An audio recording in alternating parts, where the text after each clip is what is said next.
The night air is soft against my skin, like the whisper of a forgotten lullaby. I sit quietly, eyes half closed, feeling the weight of the day dissolve into the silence around me. Somewhere far away, a bell sounds deep, lingering, tender. It echoes through the valley and rests gently in my heart. I breathe slowly in and out. The air is cool, yet it carries warmth, a kind of stillness that feels alive. I have come here, to this quiet corner of the world, to find peace again, to remember what it means to simply exist. The temple sits high above the village, where clouds drift like slow thoughts across the night sky. Lanterns hang from wooden beams, their golden light trembling with the soft rhythm of the wind. I watch their dance, feeling each flicker as a reminder of how fragile and beautiful everything is. For a long time, I chased after things I could not hold: goals, dreams, approval, control. The more I tried to hold them, the more they slipped away, like water through my fingers. Now I am here, with nothing to prove, nothing to reach for. Only this quiet breath, only this gentle heartbeat. I listen to the sound of the wind brushing through the bamboo grove outside. It sighs and sways, speaking in a language that does not need words. Each breath becomes a bridge between what I was and what I am becoming. I feel my chest rise and fall, the soft rhythm of life itself. Somewhere within that rhythm, I sense the echo of something older than memory, something vast, unnameable, eternal. The Buddha once said, "Within this very body lies the world's end." I begin to understand those words, not with my mind, but with the quiet awareness behind it. The scent of incense curls through the room, faint and calming, sandalwood. It reminds me of temples I once visited as a child, walking barefoot across stone floors, still warm from the afternoon sun. I remember the monks' gentle voices there, slow chants weaving through the corridors like invisible threads of light. Back then, I didn't understand their words, but I understood their peace. I felt it like sunlight resting on my skin. Now, sitting here, I feel that same presence, again the simplicity of being alive. Nothing more, nothing less. I breathe, again counting softly 1, 2, 3. Each exhale carrying away a piece of the noise I brought with me. The chatter of the mind grows faint, dissolving into the hum of the night. Thoughts come and go like drifting clouds, but I do not chase them anymore. I watch them pass, each one a reflection, not a truth. The river of thought flows on, and I stand quietly on its bank.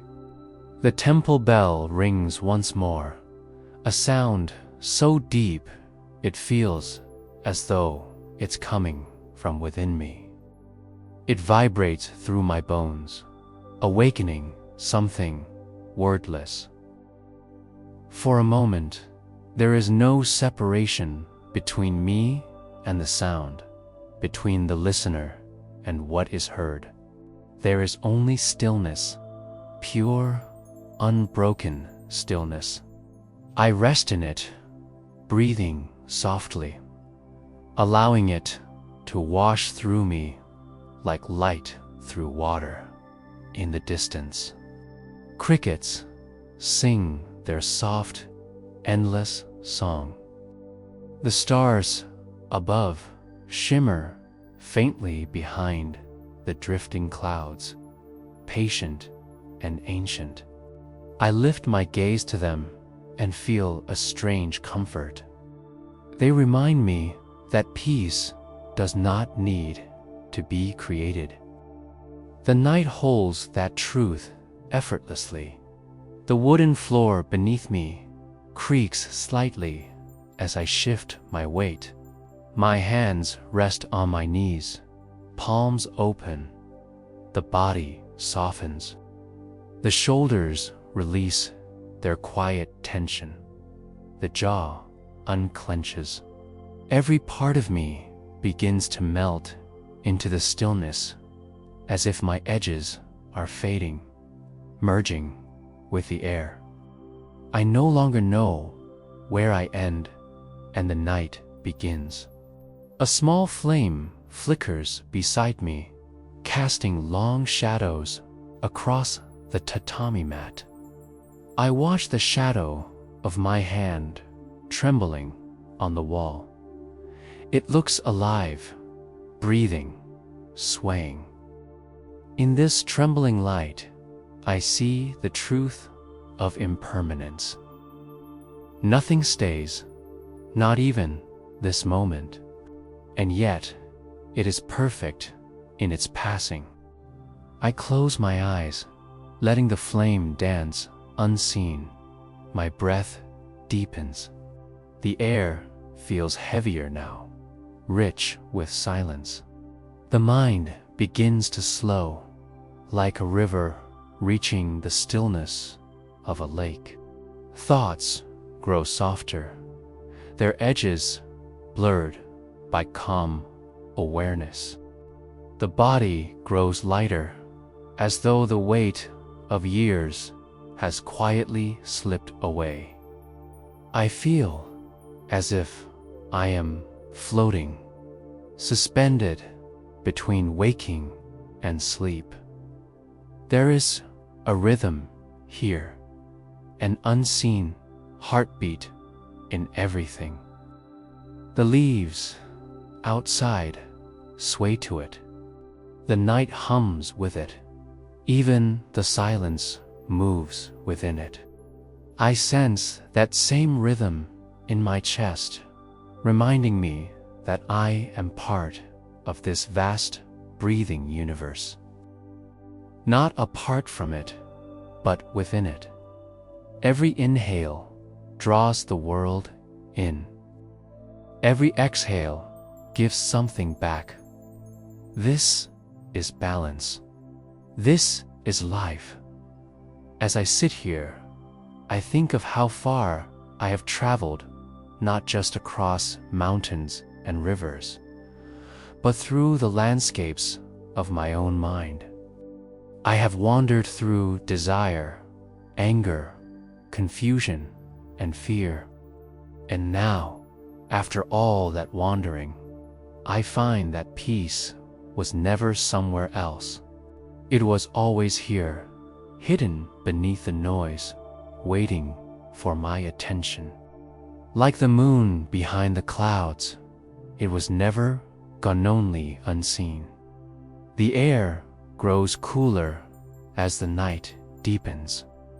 I pull my robe closer and listen to the wind whisper through the open doorway. It carries the scent of wet earth and distant rain. Somewhere in the darkness, a single droplet falls from a leaf, landing softly in the pond below. The ripples spread outward, slow and graceful, disappearing into stillness. I imagine my thoughts doing the same, rippling outward and fading into the calm. In this silence, I begin to feel gratitude for the breath that moves through me, for the stillness that holds me, for the chance to begin again in each moment. The past has loosened its grip.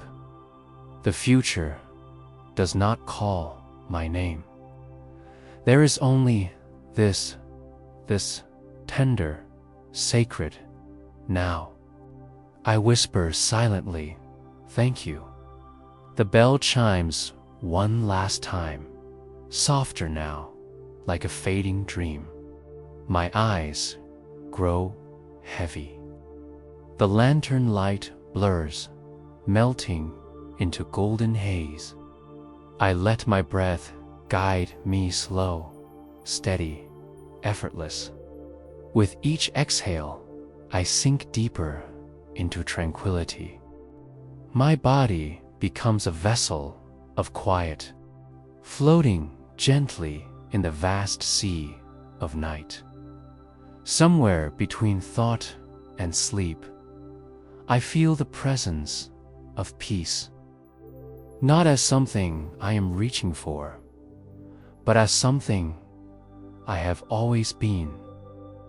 The stars above seem to hum in agreement, their distant light brushing softly across the edge of my consciousness.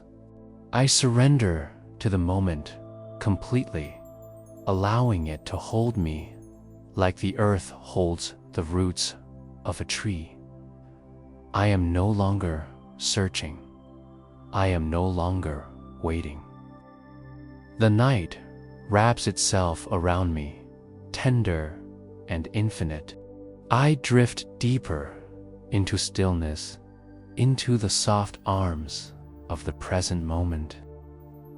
And in that sacred quiet, I begin to fall not into sleep, but into peace itself. When I first arrived at Master Ryozen's temple, I thought peace was something to be earned, like an award for discipline or devotion.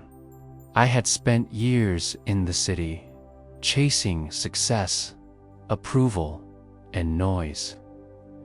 And though my hands were always busy, my heart was hollow. I believed that if I could meditate perfectly, if I could sit long enough, breathe correctly, and silence every stray thought, I would somehow reach enlightenment. That was the fire I carried in my chest when I climbed the mountain to find the Master. The path to his temple wound through a forest of tall cedars. The air grew cooler as I ascended, filled with the faint scent of moss and rain. Every step upward felt like a step away from the world I once knew. The sound of the river far below softened until it became a hum, like the quiet vibration of existence itself. When I finally reached the temple gate, I found Master Ryozen sweeping the courtyard with an old broom, his movements slow and deliberate. He did not look up as I approached. I bowed deeply, introducing myself, explaining that I wished to study Zen and learn the true meaning of peace. He listened without stopping his sweeping. Only when the dust had settled in the air and the last leaf had drifted to the side did he pause. He looked at me with eyes that seemed both infinitely young and impossibly ancient. "Peace," he said softly, is not something you can learn. It is something you remember. Then he pointed to a small wooden hut on the side of the courtyard. "Stay there," he said. "Chop wood, carry water, and sleep when you are tired." I waited for further instruction, perhaps a ritual, a mantra, or some teaching, but he turned back to his sweeping. I felt a pang of confusion. That was all. After years of searching, I was told to do chores. Still, I obeyed. The days passed in silence. I chopped wood for the kitchen, fetched water from the spring, cleaned the temple paths, and ate simple meals of rice and vegetables. The master rarely spoke. When I greeted him, he only nodded or smiled faintly. At night, I sat by the paper window, listening to the rain. At first, my mind rebelled. It wanted lessons, explanations, progress. But there was only repetition. The same work, the same rhythm. Weeks slipped into months. Slowly, without realizing it, something began to change. One morning, as I was carrying buckets of water up the slope, the rope snapped and the water spilled onto the ground. My first impulse was frustration. The journey down the hill would have to begin again. But then I noticed the sunlight shimmering in the spilled water, tiny diamonds scattered across the earth. The ground drank the light as though the mountain itself were alive. For the first time, I felt no irritation, no hurry. I simply watched, and the watching became enough. When I returned to the temple, soaked and smiling, the master was standing by the steps. He said nothing, only glanced at the wet hem of my robe, and then at the sky. The wind rustled the prayer flags above us, and in that moment, I sensed he was teaching me without words. Days later, I sat with him by the riverbank as he washed his bowl. The current glistened under the morning light. I asked, "Master, when will I understand Zen?" He dipped the bowl into the water, letting the river flow in and out. When the bowl is empty, he replied, it is useful. When the mind is empty, it is peaceful. Why fill it with questions? I didn't know how to respond, so I watched the bowl instead. Each reflection on its surface trembled with the motion of the stream's sky. Trees, clouds, me, all of them there, yet not fixed. That image stayed with me long after the moment had passed. Every task became a kind of meditation. When I swept the floor, I listened to the sound of the bristles brushing against stone. When I washed rice, I felt the cool grains sliding between my fingers. When I ate, I truly tasted, not rushing, not thinking of what came next. In those small, simple moments, I discovered a vast stillness opening inside me. Sometimes I would find Master Ryozen sitting under the plum tree, sipping tea. I would join him in silence, and we would just sit. Hours could pass that way. Birds sang, Clouds drifted. The tea grew cold. But I began to see that there was nothing missing in that silence. It was full of life, of breath, of now. Once, as we sat there, he spoke without turning his gaze from the horizon. When you eat, just eat.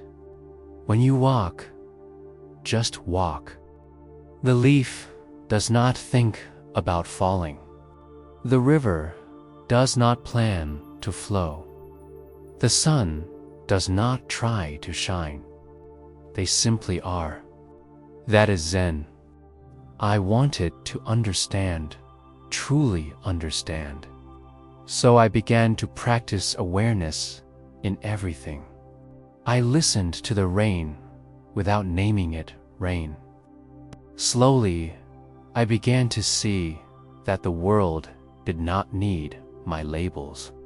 It existed perfectly without them. The temple garden became my teacher. Each morning, I swept the path covered with cherry blossoms, and each afternoon, new petals would fall. At first, I felt disheartened. My work was never done. But one day, as I swept again, I noticed the rhythm of it, the brush of the broom, the falling petals, the sound of the wind. There was no frustration, no desire to finish. There was only the movement, the now. I realized the beauty was not in the clean path, but in the act of sweeping itself. One evening, as the sun was setting behind the mountains, the master called me to the courtyard. "Bring a bowl of water," he said. I obeyed. The surface of the water reflected the sky, a perfect mirror of orange and gold. "Now," he said, "stir it with your hand." I did. The reflection shattered, broken into ripples. "See how the sky disappears when disturbed," he said softly.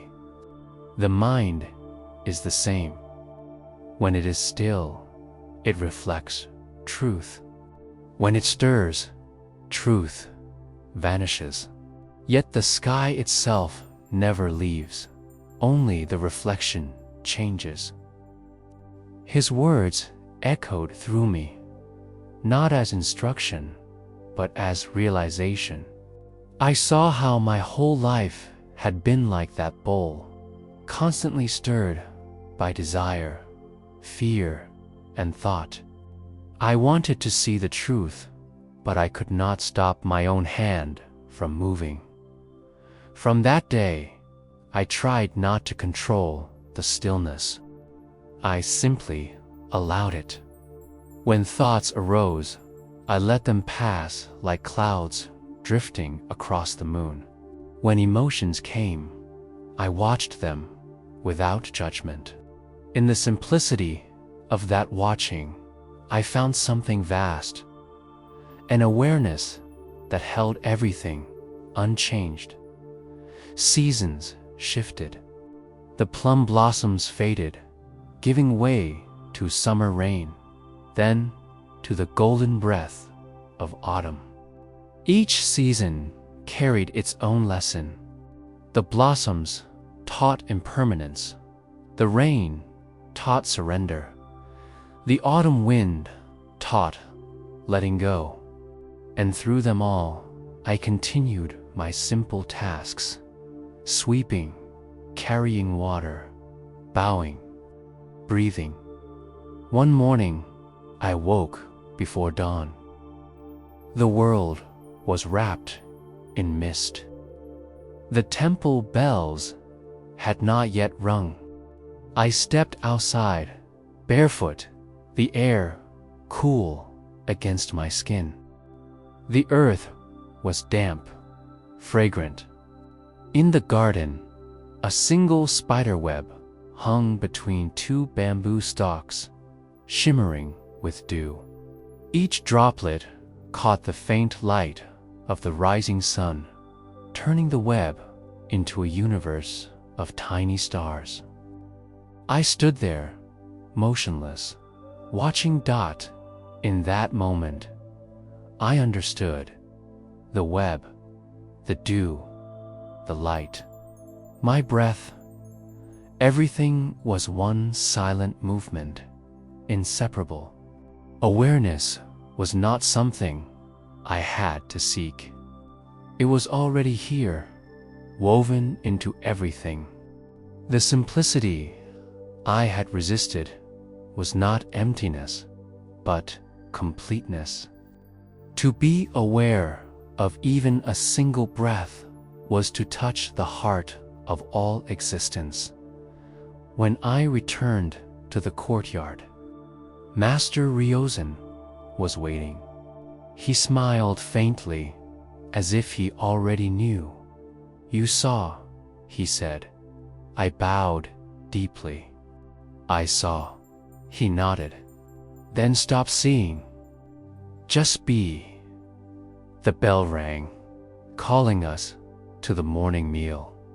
As we walked side by side, I noticed the way the light caught on the temple roof, the smell of rice steaming in the kitchen, the laughter of a young monk echoing in the corridor. It was all ordinary, perfectly, beautifully ordinary, and yet it felt infinite. From that day forward, I no longer thought of Zen as something distant or mystical. It was here, in the smallest acts, in the sound of the broom, in the warmth of a bowl of tea, in the space between breaths. Life itself was the teaching. Simplicity was not an absence of meaning. It was the revelation that everything already held meaning. Years have passed since then, and still I live by those same words. When you eat, just eat. When you walk, just walk. There are no secrets, no hidden truths. Awareness is enough. Now, as I sit beneath the same plum tree where we once drank tea, I watch the petals fall once more. They drift gently to the ground. No hurry, no hesitation, and I smile. I no longer need to chase peace. I have become it. The breeze moves through the garden, and I move with it, not apart, but one. The broom rests by the steps. The tea grows cold beside me. And somewhere, deep inside the soundless silence, I feel the gentle laughter of the Master echo through the years.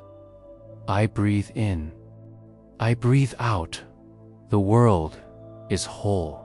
It was the middle of winter when I met the old monk who would change my understanding of compassion forever. The snow had been falling for days, blanketing the mountains in silence. The temple roofs sagged under the weight of white stillness, and the air carried that deep, almost sacred quiet that only winter brings. I had been living at Master Ryozen's monastery for nearly 2 years by then. My days were filled with the same simplicity: sweeping, carrying water, cooking rice, meditating, but my heart had begun to stir with a question I could not silence. I had learned calmness, yes, and I had tasted the stillness of awareness.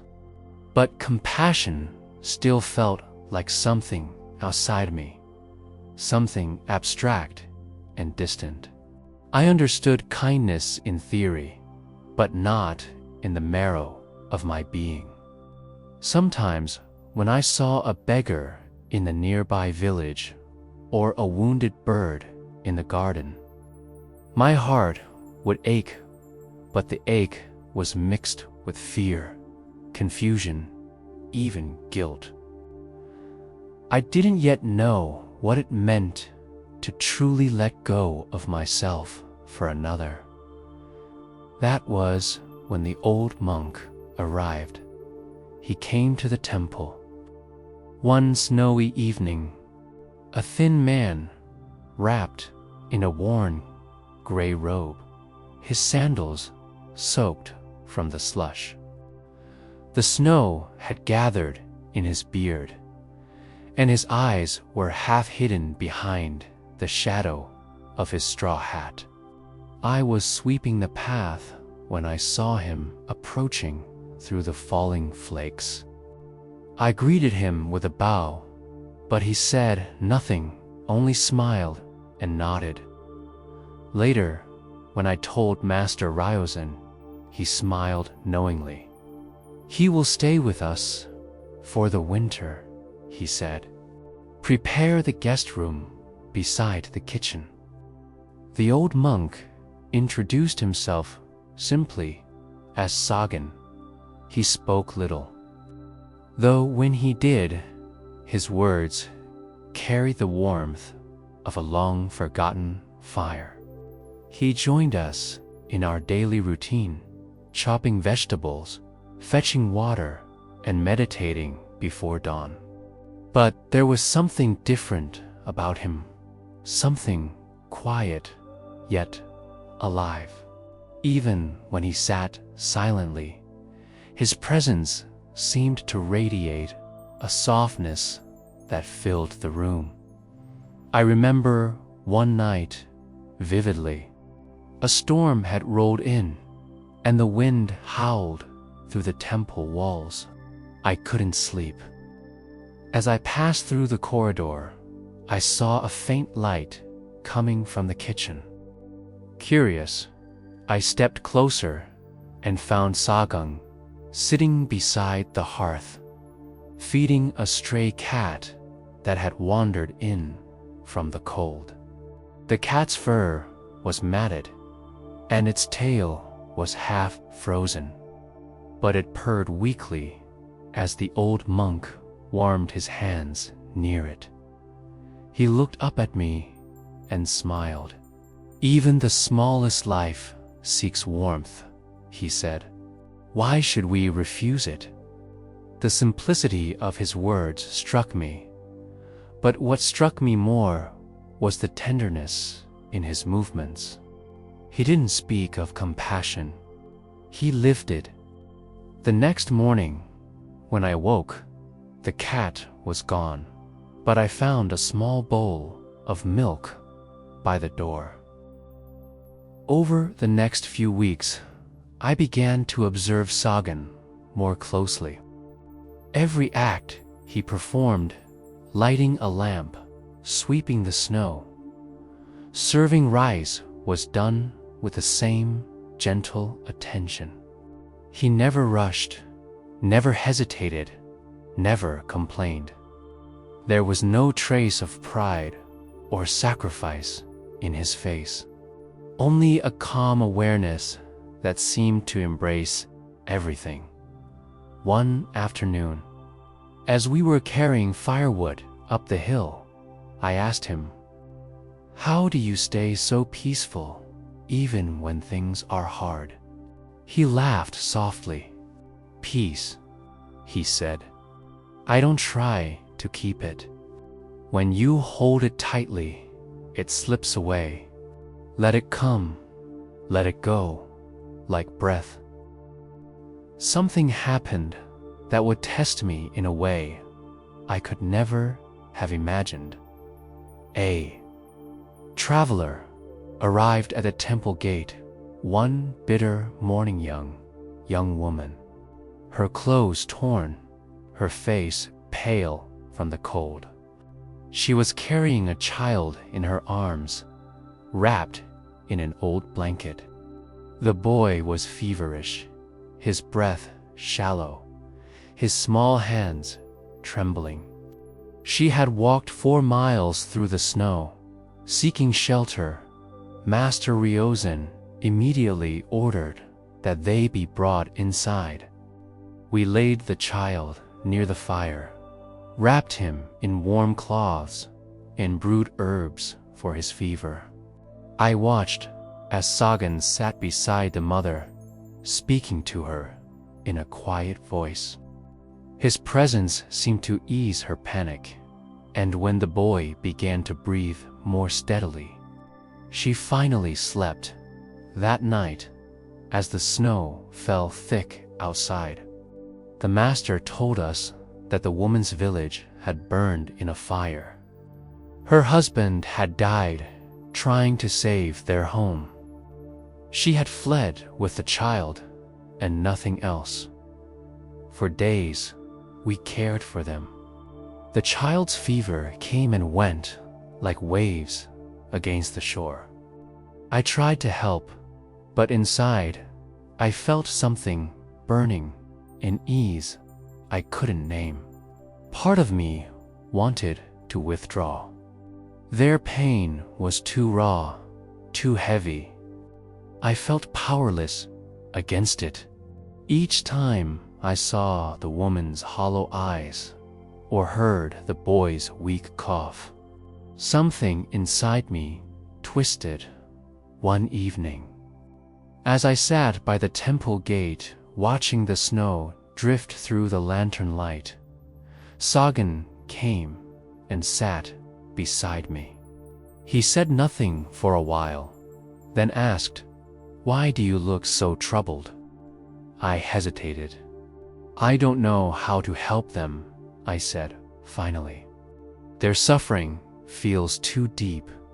It's like the more I try to feel compassion, the more I drown in sadness." He nodded, slowly. "Ah," he said, "that's because you are still trying to love with your own heart. True compassion does not come from the self. It flows through the self. You must let it pass, not hold it." I frowned, not understanding. "How do I do that?" He smiled. "Let go." Then he rose and walked back into the temple, leaving me alone with the whispering snow. That night, I lay awake, thinking about his words.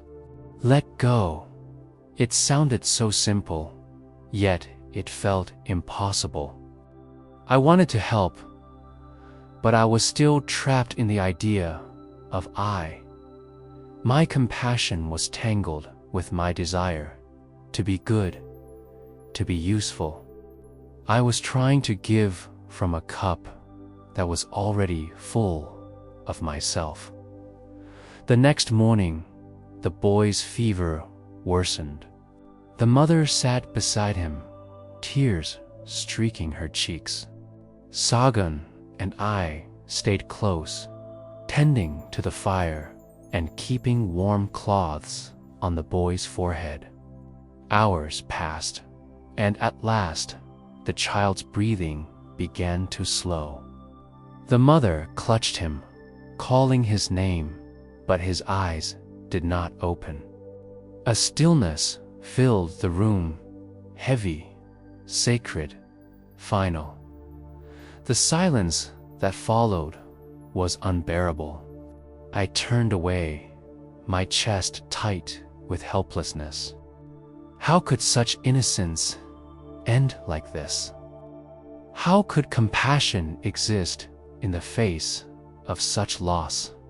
Sagan knelt beside the mother and placed a hand gently on her shoulder. He said nothing. He didn't speak of impermanence or fate. He simply stayed, breathing with her, holding the weight of her grief without resistance. The woman eventually collapsed into his arms, her cries breaking against the walls like waves. Watching him, I understood what he meant. Compassion was not about fixing. It was not about saving. It was about being present, completely, silently, without the armor of answers. It was about allowing another's pain to pass through you without clinging or turning away.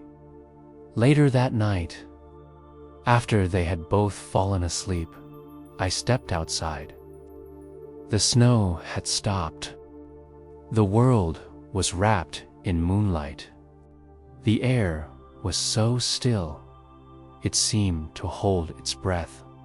I looked up at the sky and felt tears run down my face, not of sorrow, but of release. The pain I had held for them, for myself, dissolved into the cold air. I let it go. In the days that followed, we buried the boy beneath the old cedar tree behind the temple. The mother stayed with us for some time, helping with daily chores, her face slowly softening with each sunrise. I watched as Sagan treated her, not as someone broken, but as someone whole. He never pitied her. He simply walked beside her, wordless and kind. One morning, as the first signs of spring began to melt the snow, she came to me and said she was ready to return to her village. Before leaving, she bowed to each of us. When she came to Sagan, she whispered something I couldn't hear, and he smiled. After she left, I asked him what she had said. He looked toward the mountains and replied, "She said, the snow no longer feels cold." That evening, as we sat by the fire, I asked Sagan how he could bear to face so much suffering with such calm. He looked at the flames and said, "Because I do not see it as their pain or my pain." When a hand touches fire, does the left hand blame the right for burning? No, the whole body feels it. Compassion is that knowing that we are one body. I nodded slowly, the truth sinking deep. Spring came, and with it, the sound of running water. The snow melted into the river, feeding the valleys below. One morning, I awoke to find Sagan gone. His bed was empty, his robe folded neatly on the mat. Only a small note remained. "Wherever you hear the cry of the world, bow to it. That is where I am." I searched for him for days, but he was gone. Some said he had returned to wandering. Others believed he had gone deeper into the mountains to live among the clouds. But I felt no sorrow. His presence lingered in the silence of the halls, in the warmth of the fire, in the breath of every living thing. Years have passed since that winter, and yet, every time I see snow falling, I remember him. I remember the cat by the fire, the mother's quiet grief, the child's small hand. I remember how compassion is not an act of will, but a movement of the heart that asks for nothing in return. Sometimes, when I sit beneath the cedar tree where the boy rests, I close my eyes and feel the earth breathing beneath me. The wind passes through the branches, whispering softly, and I know that nothing is lost. Every kindness, every tear, every letting go becomes part of something vast and eternal. I breathe in and I feel the ache of the world. I breathe out and I let it go. In that rhythm, compassion flows silent, endless, free. Close your eyes now and allow yourself to arrive fully in this moment. Let the breath become your gentle anchor, the quiet rhythm of your life, beneath every thought, every sound, every sensation. With each slow inhale, draw in peace. With each slow exhale, release everything that no longer serves you. There is no need to try or force, just allow. Feel your body sinking deeper into stillness, as though you are melting into the earth beneath you. The ground holds you, the air caresses you, and the soft light of awareness begins to glow gently within. You've journeyed through 2 ancient Zen stories tonight, and now the time has come to simply rest within their wisdom. The stories of simplicity, awareness, compassion, and letting go were never meant to stay as words. They were meant to awaken something already within you. That something is peace. That something is freedom. That something is who you truly are when the noise of the world fades away. So as you rest, breathe deeply into your heart.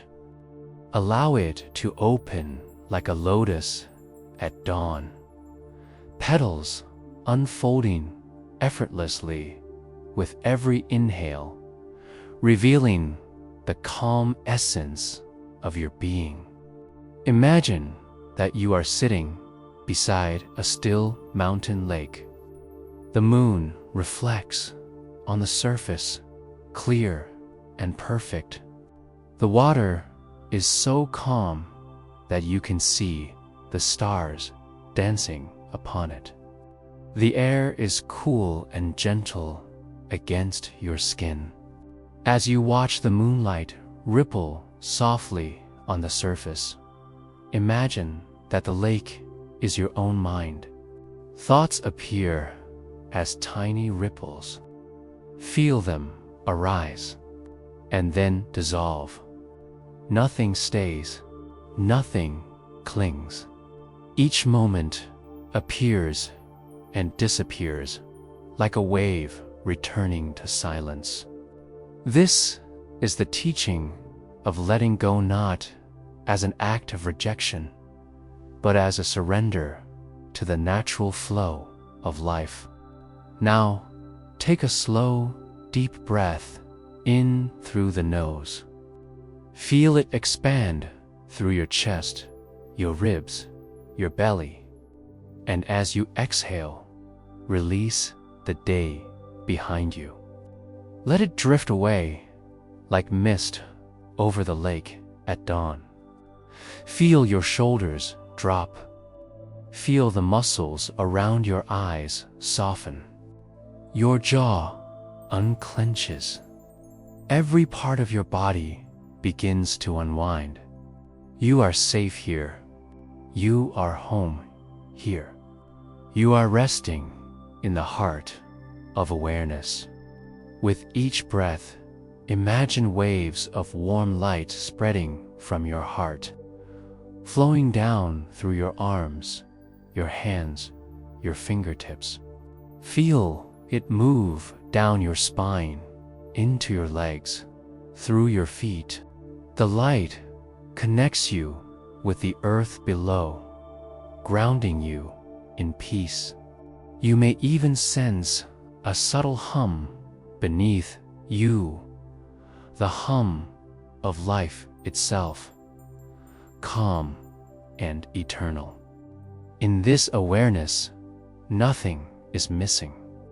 There is nowhere else to go, nothing else to become. You are enough, just as you are, in this quiet now. Let the stories you heard earlier come alive again, not as memories, but as gentle reminders. Remember the story of simplicity, how the monk found peace, not in more, but in less. Let that wisdom settle within you. Simplicity is not the absence of beauty, is the space in which beauty can breathe. Now recall the story of compassion and letting go. How the traveler's heart became free only when he released what he was holding on to. Feel that truth within you. Every time you let go, you are not losing anything. You are creating room for peace to enter. You are allowing love to flow naturally. Breathe slowly, deeply, as though each breath were a message of kindness whispered from your soul. Inhale serenity. Exhale resistance. Inhale stillness. Exhale tension. Allow this rhythm to rock you gently, like a calm ocean at night. And as the breath deepens, notice the spaces between each inhale and exhale. Those small, silent pauses are sacred. They are the doorway to eternity, the space where thought dissolves and pure awareness shines. Now, imagine yourself walking barefoot through a quiet bamboo forest. The air smells fresh, filled with the scent of earth and rain. Shafts of moonlight fall gently through the tall, green stalks. You can hear the sound of a distant waterfall, steady and soothing. Each step you take sinks softly into the mossy ground. The forest breathes with you. The earth feels alive beneath your feet. You are not separate from it. You are part of this living silence. As you continue walking, you find a small wooden bridge over a clear stream. The water flows effortlessly below, singing its timeless song. You pause on the bridge and look down. Leaves drift past, carried by the current. You realize that each leaf is a thought, a memory, a worry, and the stream is the flow of time. You don't need to chase any of them. You don't need to hold any of them. Just watch them drift by. The stream knows where it's going, and so do you.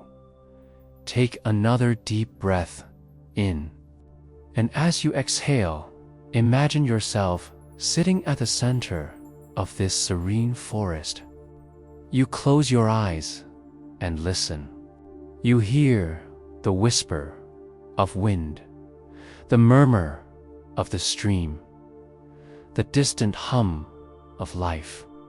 You feel the vast stillness that holds everything. This stillness is not emptiness, is fullness. It is the boundless peace that arises when you stop seeking.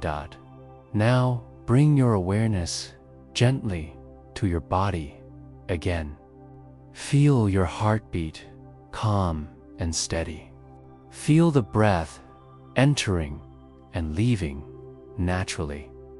Notice how your body has grown heavier, more relaxed, as though sinking into a warm, soft embrace. Every muscle is at ease. Every thought is slowing down. There is no effort, left only being. Let your breath guide you even deeper, as though it were a lullaby from the universe itself. If a thought arises about today, about tomorrow, simply smile at it. Watch it float by, like a cloud crossing an endless sky. You are the sky. The clouds may come and go, but the vastness of your awareness remains untouched. Feel that infinite openness within you now. That's your true home. That's the peace the Buddha spoke of, the peace beyond change, beyond fear, beyond all wanting. As your awareness expands, sense the connection between all things, the trees, the water, the stars above, the breath within you. There's no separation here. The same life that moves through the forest moves through you. The same stillness that fills the night sky fills your soul. You are the pulse of creation, resting in perfect harmony with all that is now. This light is compassion. It holds you tenderly, dissolving any lingering heaviness. With every breath, it grows warmer, softer, until it fills every cell in your being. You are glowing with peace. You are radiating calm. You are becoming one with the silence that surrounds you. Breathe into that light. Let it fill your heart with gratitude for this moment, for your breath, for the stories that guided you here. Let gratitude spread through you like ripples in still water. Feel how light and open your body has become. Even your thoughts seem transparent now, like reflections in the lake. There is no past or future, only this endless present. Stay here for a while, floating in awareness. The mind may whisper, but you don't need to answer. The world may turn, but you are resting at its center, unmoved, serene. This is what it means to awaken, not to escape life, but to merge with it completely, without resistance, without fear. Let every breath be a reminder. Peace is not something you find, it's something you return to. It has always been within you, waiting beneath the noise. Tonight, you have touched it again. And as you drift closer to sleep, know that this peace will remain, breathing softly beneath your dreams. Now, take one last, slow, deep breath. Inhale, peace. Exhale, love. Let your whole body sigh with release. You are safe. You are loved. You are free. The stories are ending, but the stillness they revealed will guide you through the night and into tomorrow. Rest now, gentle soul. Rest in the quiet heart of Zen. The night deepens around you, and the air grows softer, quieter. Somewhere beyond your awareness, the sounds of the world have faded into stillness. The gentle hum of existence continues, but it no longer asks for your attention. It feels distant, as if the entire universe has slowed its breathing to match your own. You are lying here, safe and calm, surrounded by the silence that only the deepest hours of the night can bring. The stories have been told, the lessons have been whispered, and now all that remains is peace. Take a long, unhurried breath in through your nose. Let the air travel deep into your belly. Feel it expand softly, effortlessly. Hold it for just a heartbeat, and then let it go slowly, completely through your mouth. Feel that breath carry away the weight of the day, the residue of thoughts, the subtle tightness still hiding in your muscles. As you exhale, imagine releasing not only the air, but everything that clings to you unnecessarily. You are becoming lighter with each breath, dissolving into a tranquil stillness that feels infinite. The light of the mind begins to dim now, gently, like the setting sun melting behind distant mountains. Thoughts that once circled restlessly now drift slower and slower, until they seem to pause entirely, hovering like feathers in the twilight. You don't need to chase them. You don't even need to watch them. Just rest. The stillness itself is your refuge. In this space, you are neither awake nor asleep. You are suspended in a serene in-between realm where awareness is pure and untangled, where time has no meaning. It is here that Zen truly begins to breathe through you. The Buddha once said that enlightenment is simply waking up to what is already here. And in this moment, you are awakened to the world outside, but to the stillness within. Now imagine a soft, glowing mist surrounding you. It shimmers faintly with silver and gold, like moonlight resting on water. It's warm, gentle, and full of calm energy. The mist slowly wraps around you, cocooning you in serenity. You can almost feel its texture, weightless, soft, and tender. It embraces you completely, and with that touch, every part of your body begins to release. Your feet relax, toes curling softly in comfort. Your legs grow heavy, sinking deeper into the surface beneath you. Your hips, your stomach, your chest, all of them release their tension, melting into tranquility. Your shoulders drop naturally, no effort needed. The muscles of your neck let go. The small lines around your eyes soften. Your jaw loosens, and your tongue rests gently against the roof of your mouth. Even the small muscles behind your ears seem to sigh with relief. Your entire body now feels weightless, as though you are floating in a calm sea of golden light. The breath continues, slow and rhythmic, a wave that carries you deeper into stillness as you drift.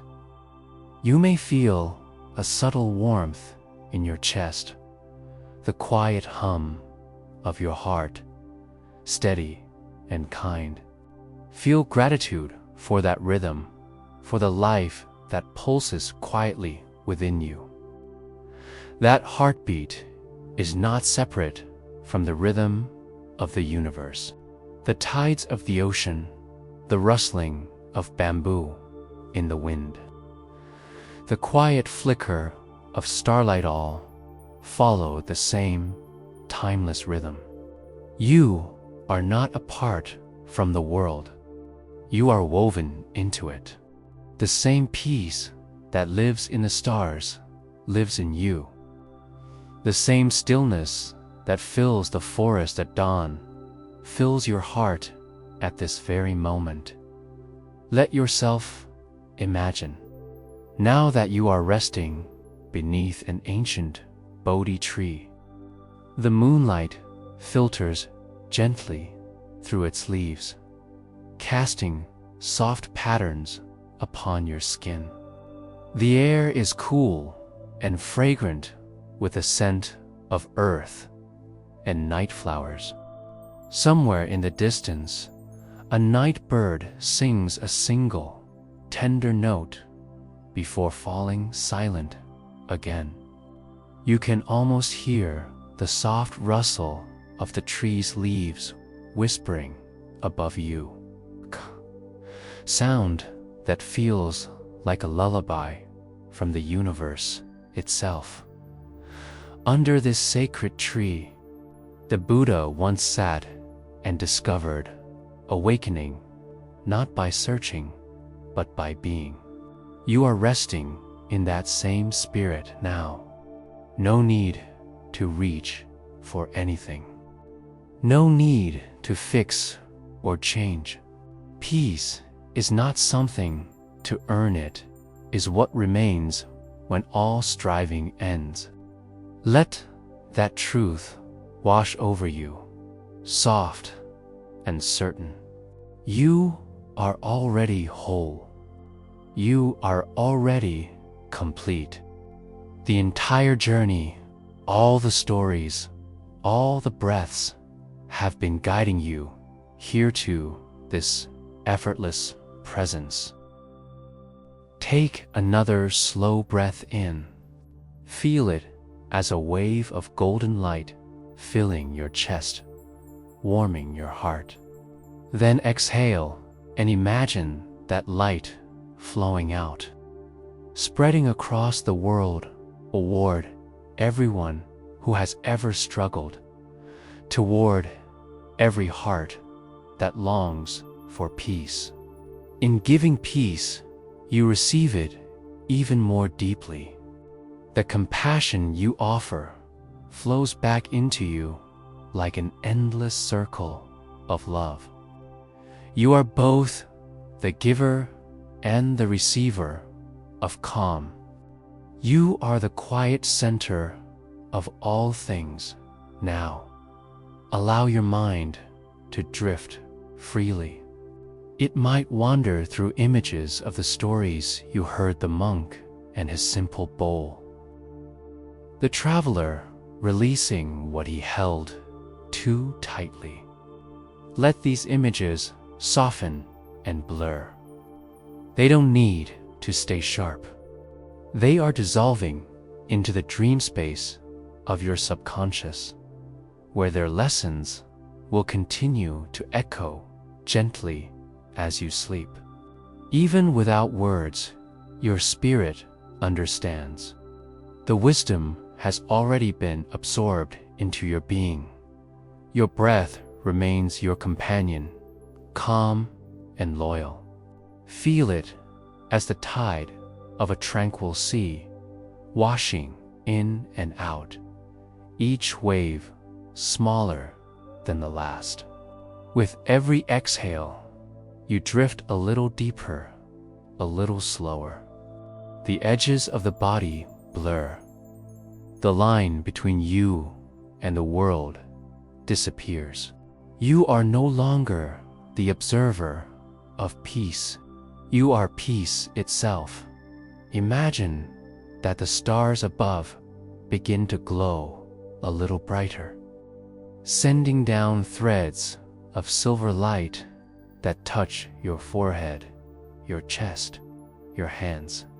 Each thread carries pure serenity, filling you with stillness so deep it feels eternal. The light settles into your mind, clearing it of the last remaining ripples. There is nothing left to think, nothing left to hold. Just light, just breath, just being. Now, the scene begins to fade gently. The tree, the moonlight, the stars all dissolve into a soft, warm darkness. It's not an empty darkness, but a comforting one, like a velvet blanket of night wrapping around you. You are sinking into it, floating weightlessly, completely at ease. You can hear your breath echo faintly, like the ocean whispering from far away. The space between thoughts stretches wider until there are no thoughts left, only silence. This silence is not lonely. It's vast, loving, alive. It feels like the universe breathing through you. And in that realization, you understand you are home. You always have been.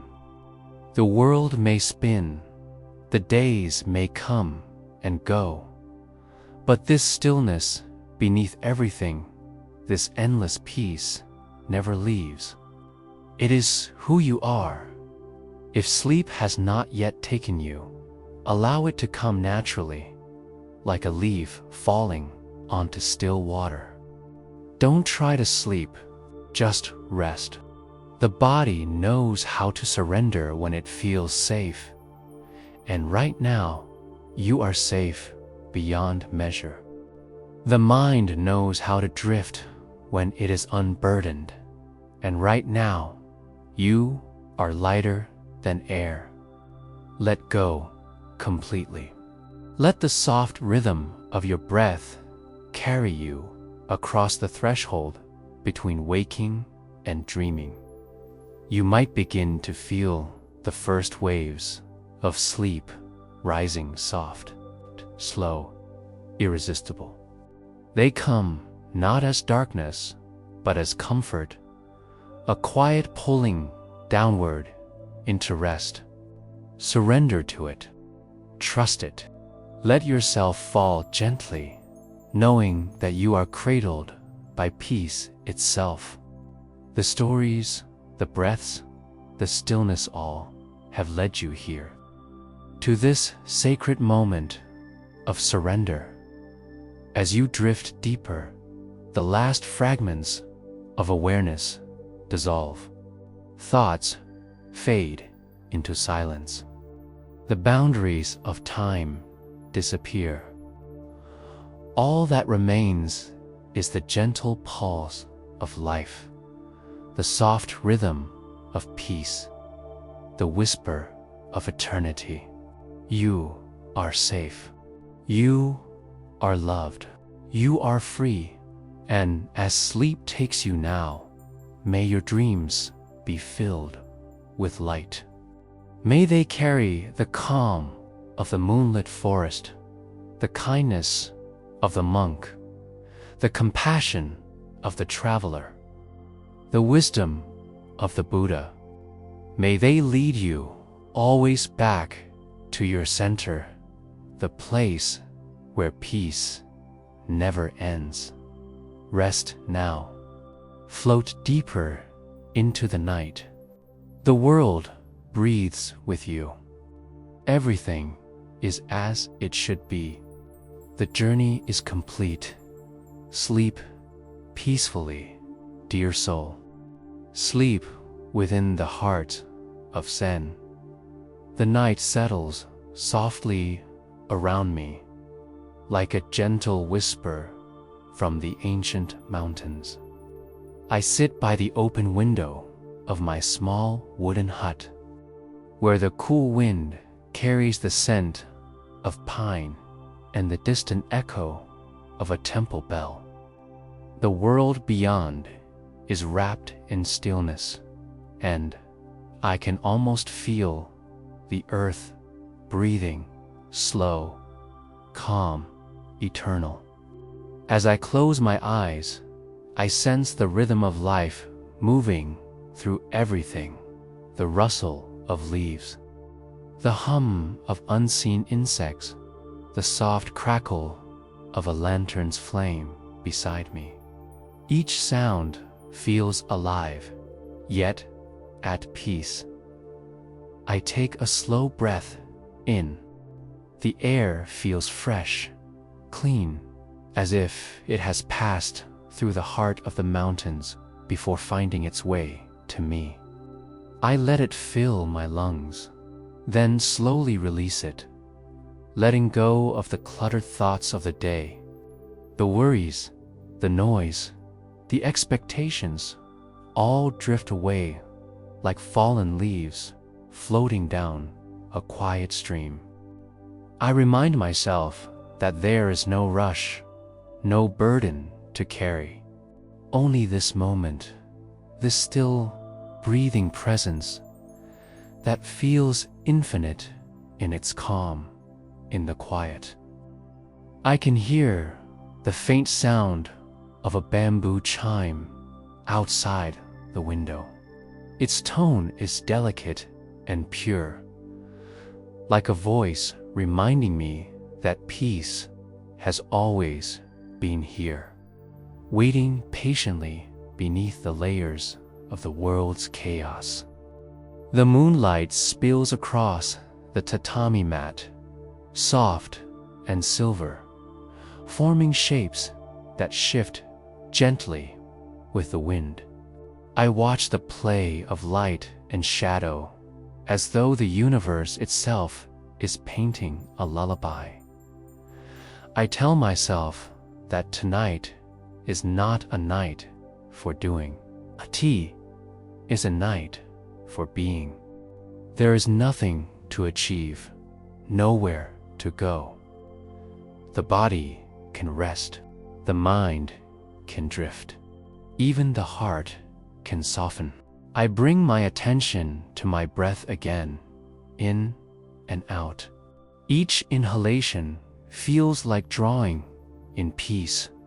Each exhalation feels like releasing a hidden tension I didn't know I held.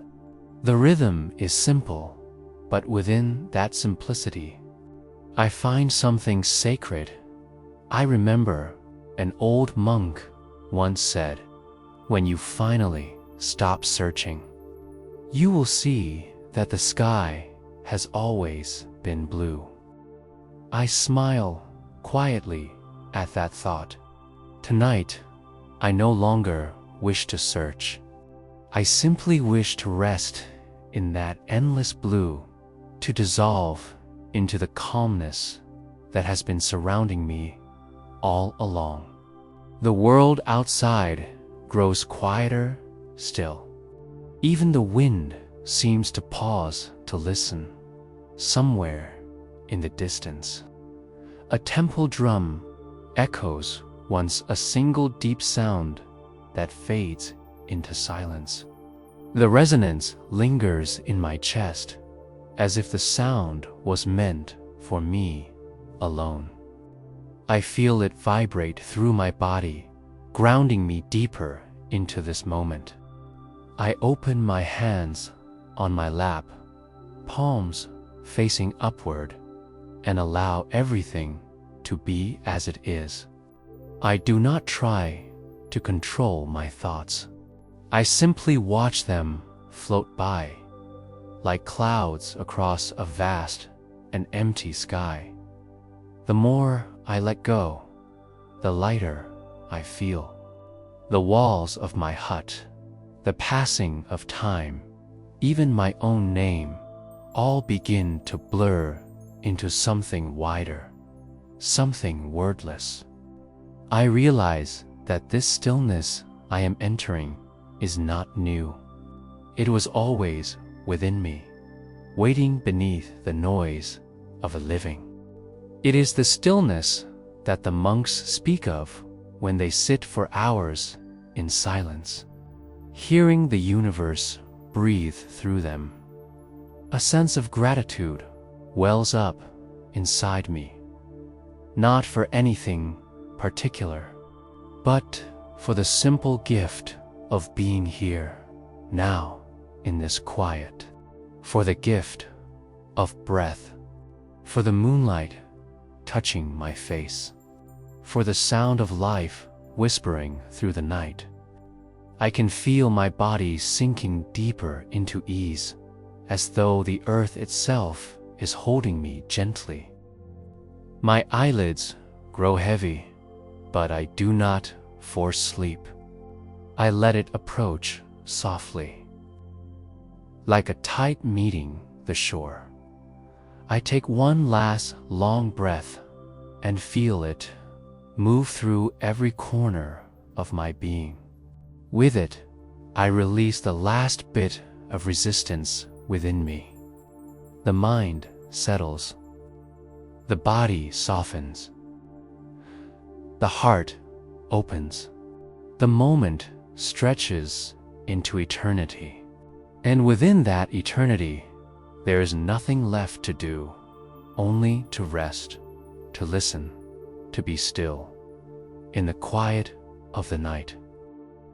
Under the tender gaze of the moon, I surrender myself to peace, and in that surrender, I begin to drift, gently, silently, toward a deeper calm, toward the tranquil embrace of sleep.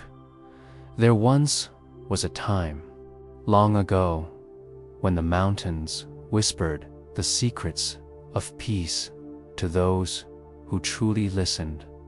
I remember the path I took up, those old stone steps, each one uneven, covered with moss, and the memory of countless barefoot monks who had walked them before me.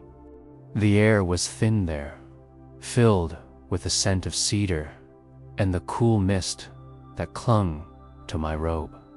My journey had begun with questions about meaning, about purpose, about why the heart can never seem to find rest even in the comfort of plenty.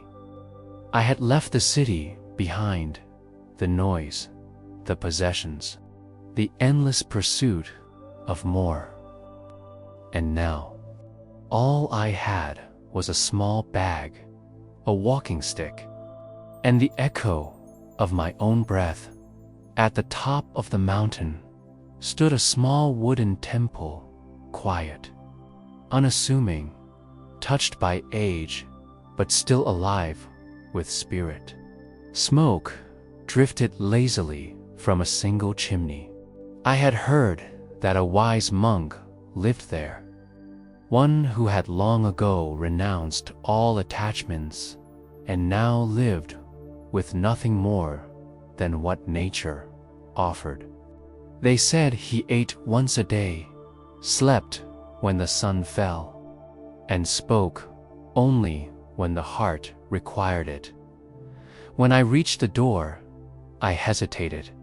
There was no sound inside, no movement, no sign of life, only a simple sign hung by the door, made from a piece of old bamboo. It said, "When the mind is still, everything is enough."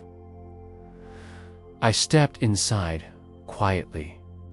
The monk was sitting cross-legged near the open window, looking out at the valley below.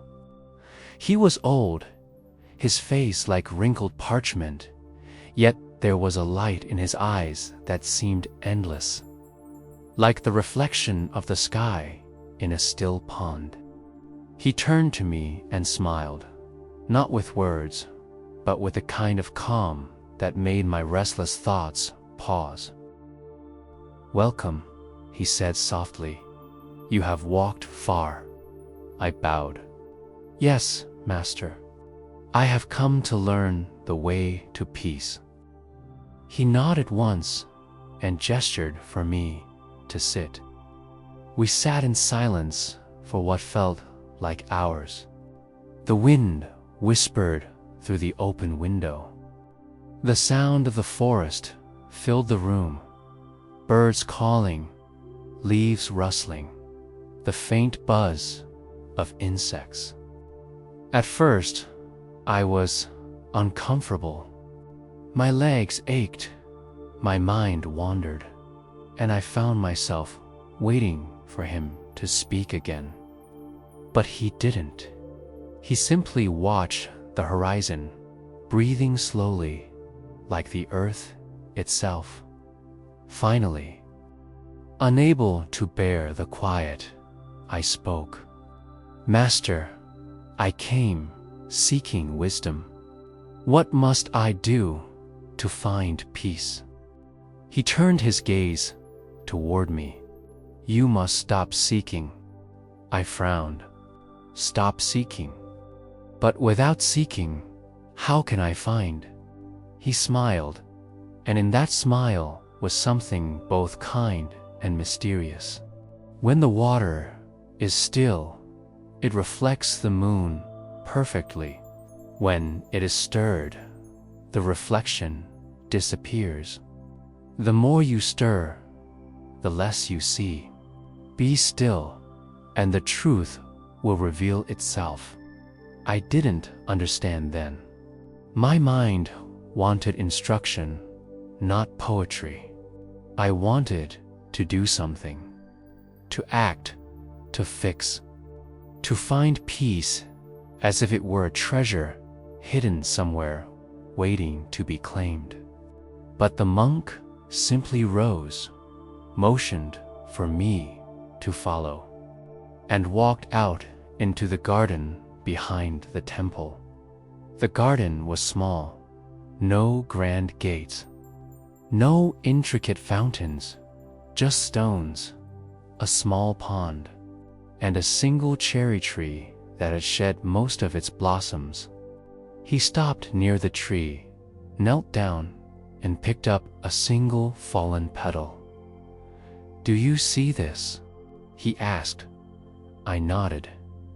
"This petal," he said, "does not try to return to the tree. It does not cling to what was. It simply rests where it falls. It is light, free, without burden. That is peace, when you let life be as it is." He placed the petal gently on the surface of the pond. I watched it float effortlessly, carried wherever the breeze took it. There was no resistance, no control, only graceful surrender. For a moment, I felt something loosen in my chest, a quiet acceptance I couldn't quite name. That evening, I stayed at the temple. The monk offered me a bowl of rice, plain, without seasoning, without anything else. I ate slowly, expecting to feel dissatisfied. But as I chewed, I noticed the taste, subtle, clean, alive. The warmth of the bowl in my hands felt grounding, like holding the earth itself. The monk ate in silence beside me, each movement deliberate, each breath calm. After the meal, he spoke again. "When you eat, just eat. When you walk, just walk. When you sleep, just sleep. That is all." The mind that tries to do more than what it is doing forgets the joy of the moment. That night, I lay down on the wooden floor. There was no pillow, no blanket, only the cool air and the sound of the forest. Yet I did not feel cold or deprived. The stillness of the place seeped into me. My thoughts began to slow, like leaves drifting down a river. For the first time in many years, I slept without dreams. The next morning, I woke before dawn.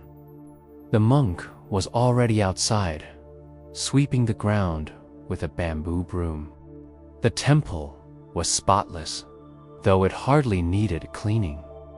"Master," I said, "why do you sweep so early when there is no dust?" He paused, looked at the broom, and smiled. "There is always dust, if not on the floor, then in the mind." His words stayed with me. Each stroke of his broom seemed to carry meaning, a lesson in simplicity, in presence. He wasn't trying to clean anything. He was simply being one with the act itself. No rush, no thought of completion, no sense of duty, just awareness. Later that day, we walked down to the nearby stream to collect water. The stream was shallow and clear, and as I filled the pot, I saw tiny fish darting beneath the surface. The monk sat on a rock, watching the flow of the water. "Do you see how the stream bends around the stones?" he asked. "Yes," I replied. "The stream does not fight the stones. It does not complain that they block its way. It simply flows around them, patient, gentle. In time, the stones themselves become smooth. Peace is like that, soft but strong. The world will place many stones in your path. Flow around them, not against them." He dipped his hand into the water and let it run through his fingers. "You see, peace is not the absence of struggle. It is the quiet acceptance of it." We sat there for a long while. The world seemed to slow until even time itself felt like part of the stream.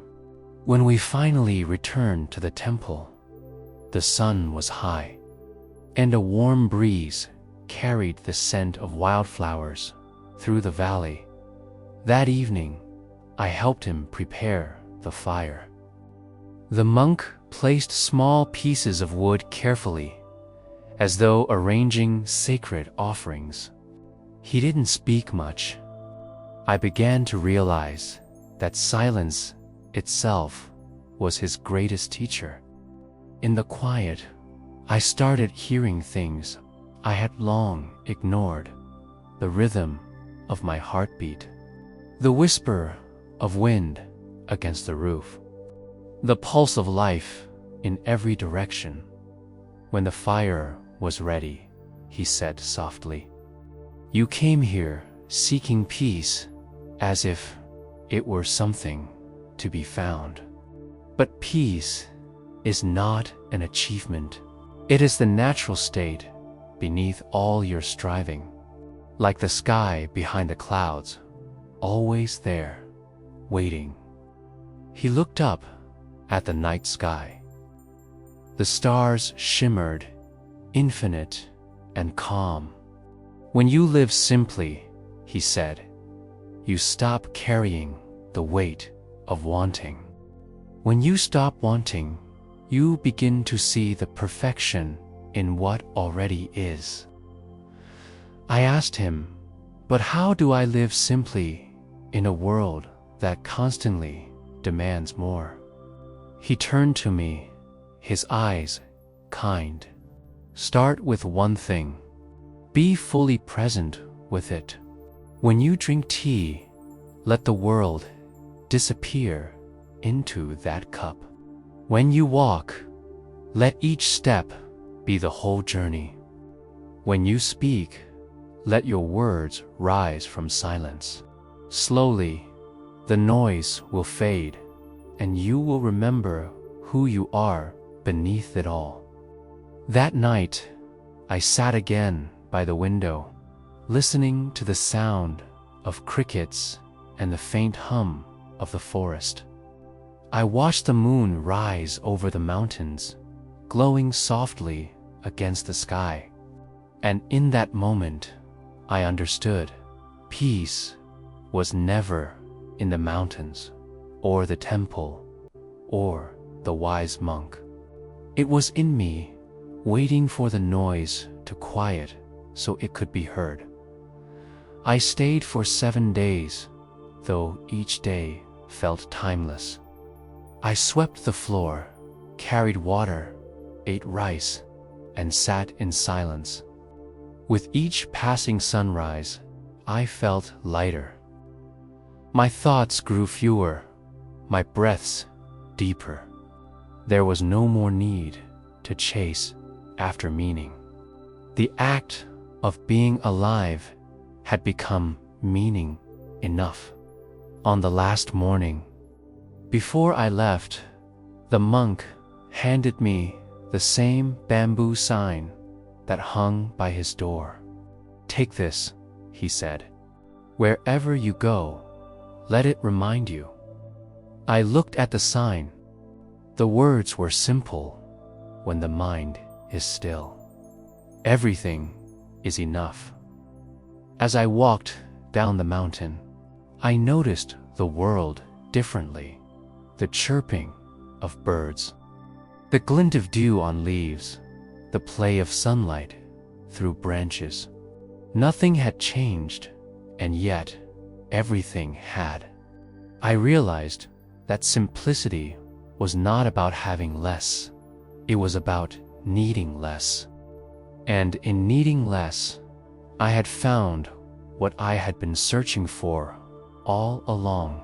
Now, when I sit quietly at night, I remember that mountain temple, that old monk, and the still pond with the floating petal. And in the rhythm of my breath, I find that same calm returning, whispering softly, "Peace is not found in doing. Peace is found in being." I remember the first time I truly understood the weight of compassion. It happened in a small village nestled at the edge of a wide, slow river, where the bamboos swayed like dancers in the wind, and the mountains leaned gently over the valley as if guarding its quiet secrets. I had been traveling for days, seeking the guidance of a monk whose reputation for wisdom had reached even the city streets I had left behind. But what I found was not a teacher in the conventional sense.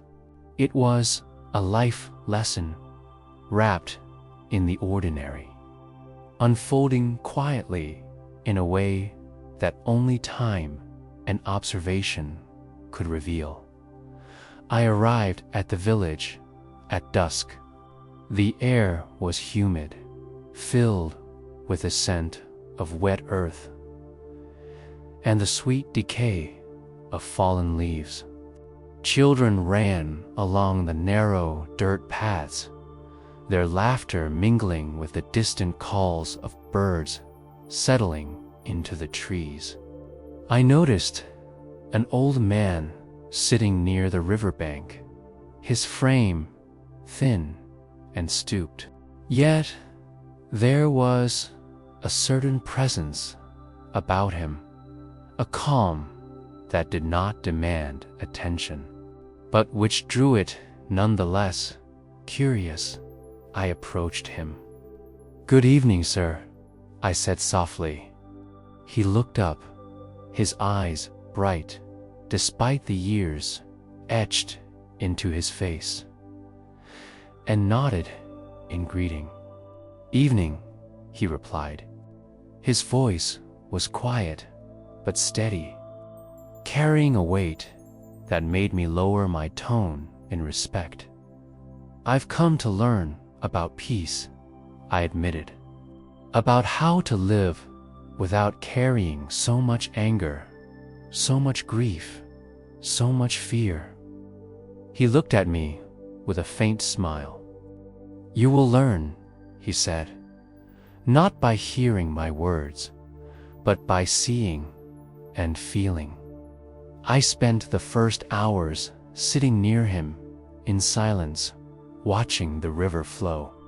It was wide and slow, moving steadily around rocks and fallen branches, never fighting, always bending. I realized that there was something in the river's patience that mirrored what I sought. I thought about the burdens I carried: resentment toward a friend, sadness for things I could not change, regret over choices made long ago, and I imagined casting them into the river, letting the current take them away. Yet, even in imagination, I found myself holding tight, afraid to release them. The old man noticed my struggle.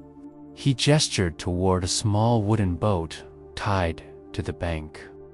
"Take it," he said. Hesitant, I stepped in.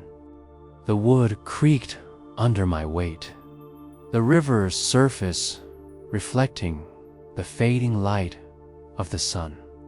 "Do you see the current?" he asked. I nodded. "You must place your burden in the boat and let the river carry it away. If you hold on, it will tip and you will fall. If you trust, it will move with ease." I closed my eyes and pictured the burdens I had carried for years: grudges, regrets, fears. One by one, I set them in the boat, feeling their weight pressing into the wood. And then, slowly, with trembling hands, I released the rope and let the river take it. The boat wobbled for a moment, almost tipping over, and I felt my chest tighten. But the old man's presence was steady, grounding me. I opened my eyes just in time to see the boat glide away, carried effortlessly by the water. And in that moment, I felt something shift, a lightness I had not known for years, as though a heavy stone had been lifted from my heart. The old man chuckled softly. "Compassion," he said, "is not only for others. You must learn to extend it to yourself. To let go is not weakness. It is strength of the heart." I spent the night in the village, sitting by a fire with him. He told stories of the people he had helped, not through grand acts, but through listening, through presence, through small gestures of kindness. Each story was simple, yet profound. A woman who had lost her child, a young man scorned by his family, a stranger hungry and cold. In each case, the monk's response was the same: compassion without expectation. He did not seek reward or recognition. He simply offered what he could and allowed life to flow. When I asked him how he bore witness to so much suffering without despair, he looked at me and said, "Despair comes when we try to control what cannot be controlled. Compassion comes when we let go of the need to fix and instead allow love and presence to guide us." I thought about the people I had met, the pain I had held onto. I realized that in clinging to anger or grief, I had been carrying a burden not meant to be mine. By holding on, I had not protected myself.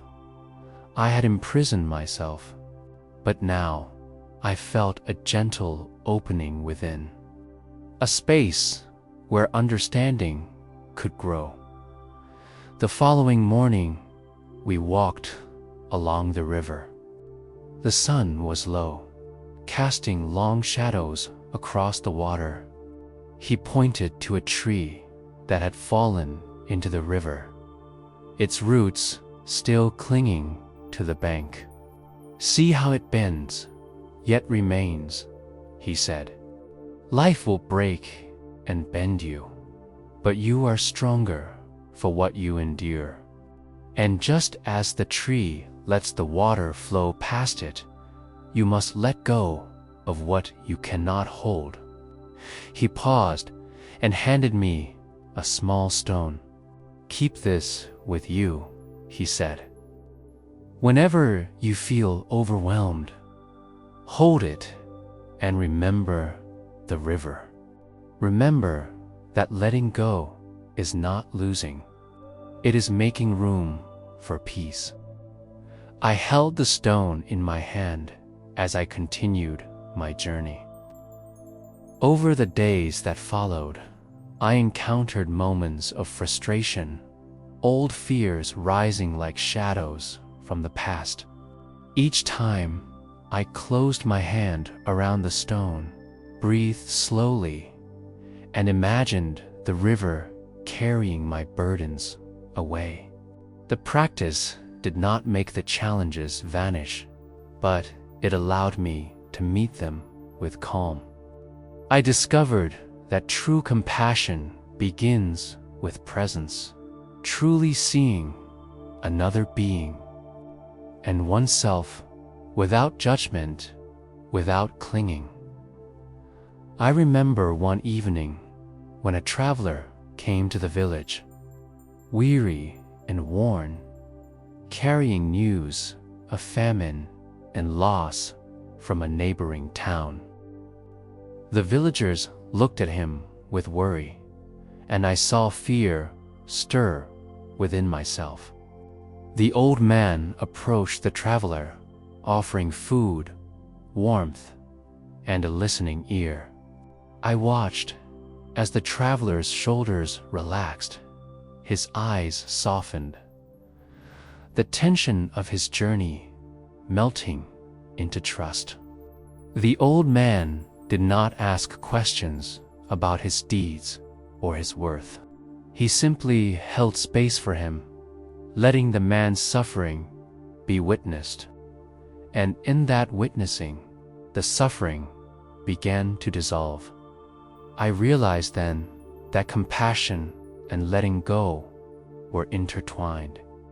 To hold someone in understanding without judgment is to let go of one's own need for certainty, for control, for recognition. To release attachment to outcomes is to see clearly, to act with gentle strength. The lessons of the river, the fallen tree, the floating boat, and the quiet old monk settled into my being like seeds carried by wind into fertile soil. I began to see the ordinary world differently. The laughter of children became a song of resilience. The call of birds, a reminder of freedom. The rustling leaves, a whisper of impermanence. Each moment contained the opportunity to practice presence, compassion, and release. Before I left the village, the monk took my hand and spoke softly.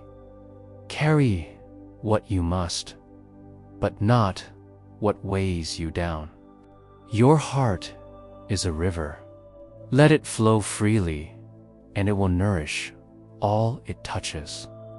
As I walked away, I felt the stone in my pocket and the river's image in my mind. I realized that the journey toward peace is not a straight path, nor a destination. It is a practice, daily, gentle, continuous, of seeing, understanding, and letting go. And in letting go, there is a freedom deeper than I had ever known. A quiet lightness that opens the heart to both the world and oneself. Now, when I sit quietly at night, I remember that river, the floating boat, the old man's eyes, and the stone in my hand. I breathe slowly, imagining the current carrying away all unnecessary weight.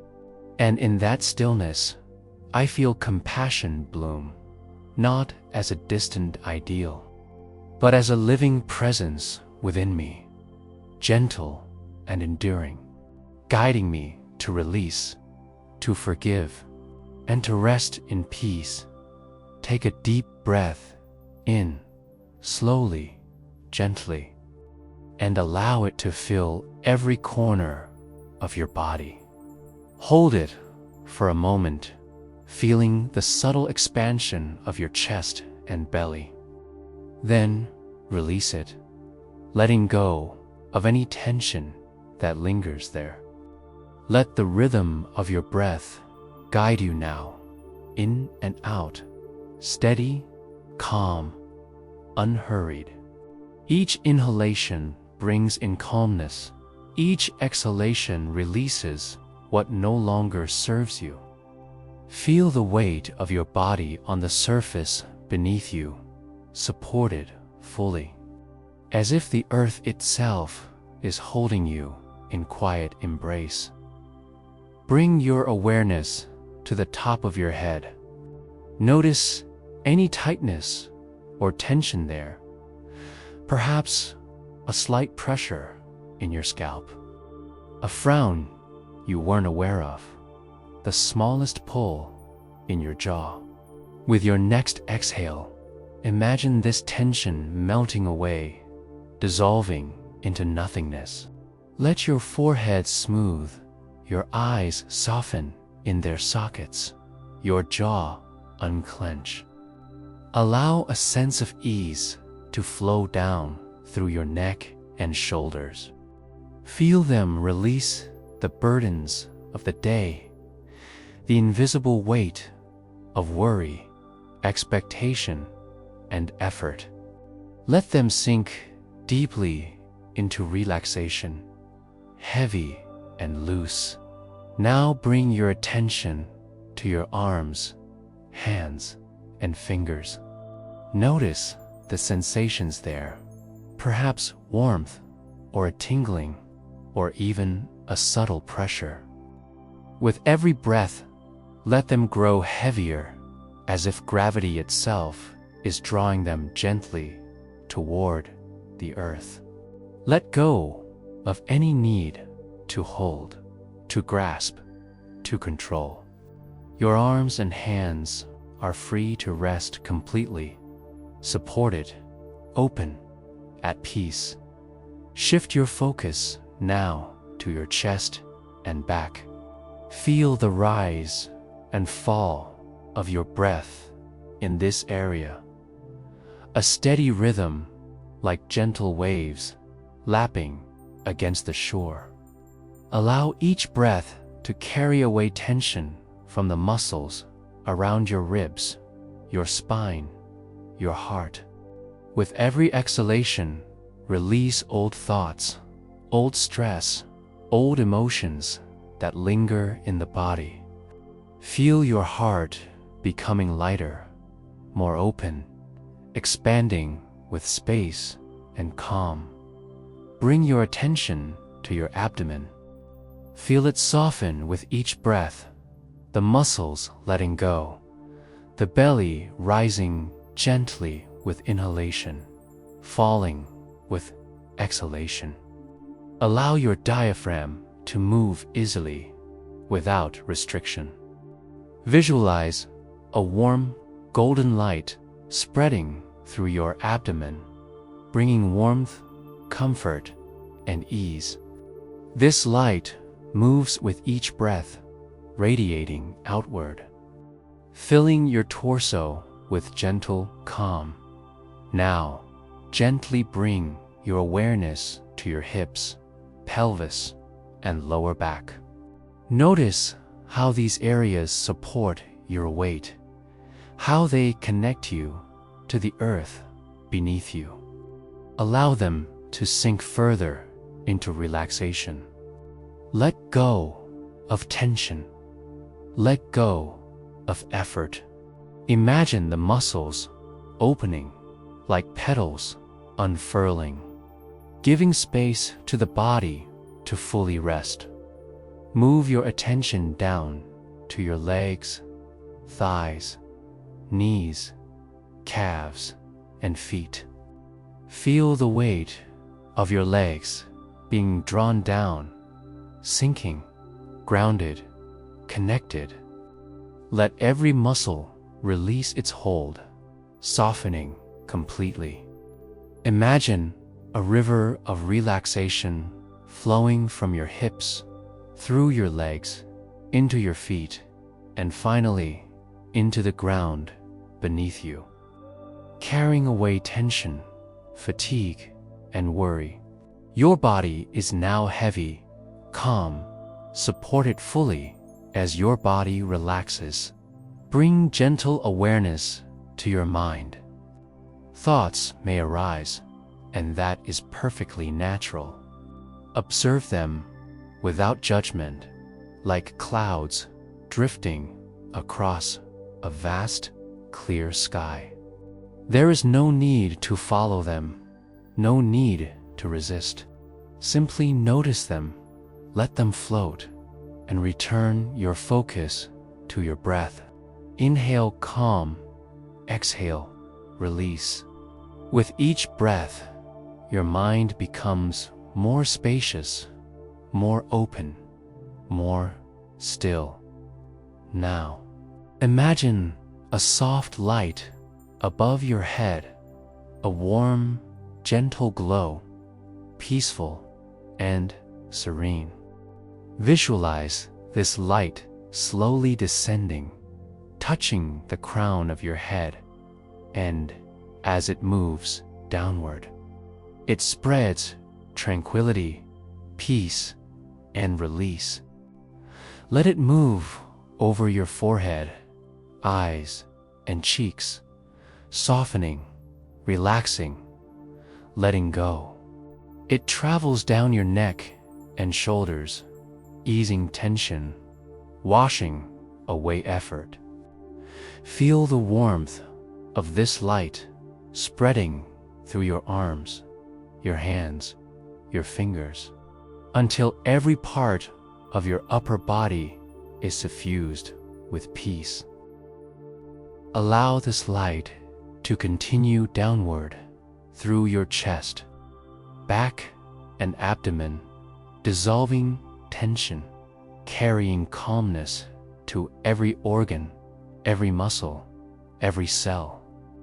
Let it move through your hips, thighs, knees, calves, and feet, until your entire body is enveloped in a cocoon of radiant, calming energy. Your body is now entirely relaxed, heavy, warm, and supported. Bring your awareness to the space just behind your eyes, the soft darkness behind your eyelids. Imagine this space as a calm lake at dusk, still and quiet. Your thoughts are like ripples that appear and fade without effort, without force. Watch them drift, returning always to the calm surface. Let your mind settle into this stillness, peaceful, spacious, quiet.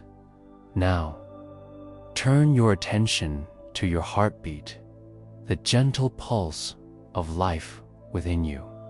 Feel it, steady, rhythmic, unhurried. Each beat is a reminder of your presence, of your being here in this moment. Feel gratitude for the simple act of being alive, breathing, resting. Let your heart beat anchor you into the present, into safety, into peace. Imagine now that you are lying in a quiet forest at twilight. The air is cool and fragrant with earth and leaves. The last light of the sun filters through the branches, casting gentle patterns on the forest floor. A soft wind brushes past, carrying the scent of distant flowers. In this place, you are completely safe, completely supported.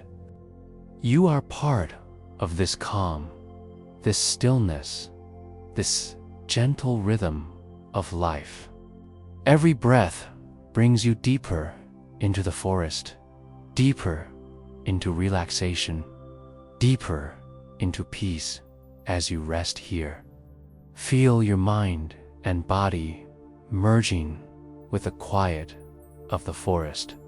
The rustling leaves, the gentle sway of branches, the distant call of a bird, all become part of your awareness, part of your calm. You do not need to move. You do not need to think. You do not need to do anything. Simply exist, simply breathe, simply be. Bring your attention now to any area of your body that may still feel tight or restless. Perhaps your shoulders or jaw or lower back. As you inhale, imagine drawing in calm energy into that area. As you exhale, release the tension. Let it drift away.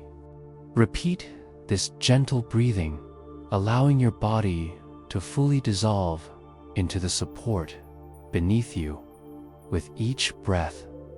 Imagine a wave of warmth and relaxation starting from your head, flowing down through your entire body. The wave moves slowly, rhythmically, gently, dissolving tension, soothing discomfort, releasing stress. With every wave, you feel lighter, freer, and more at peace.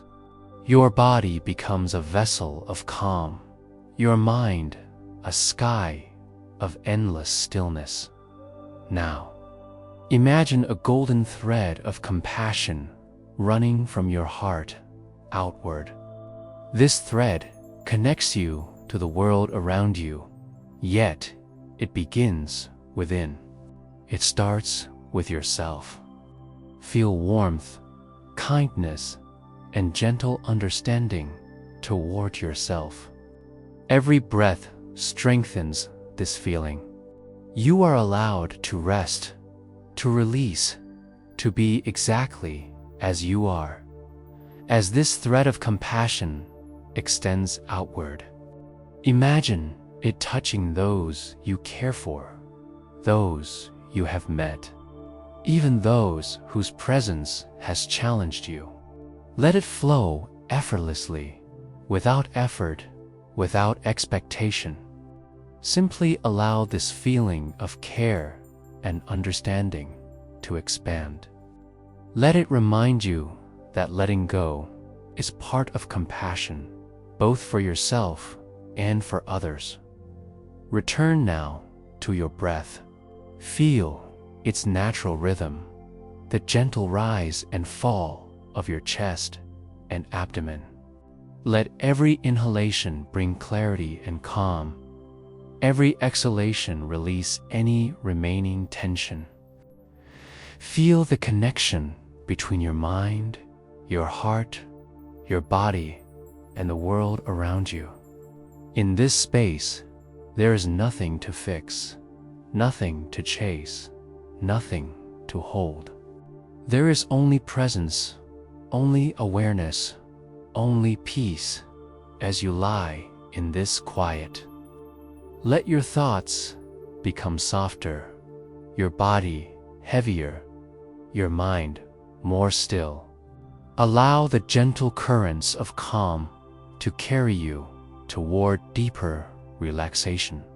Imagine yourself floating, weightless, supported, safe.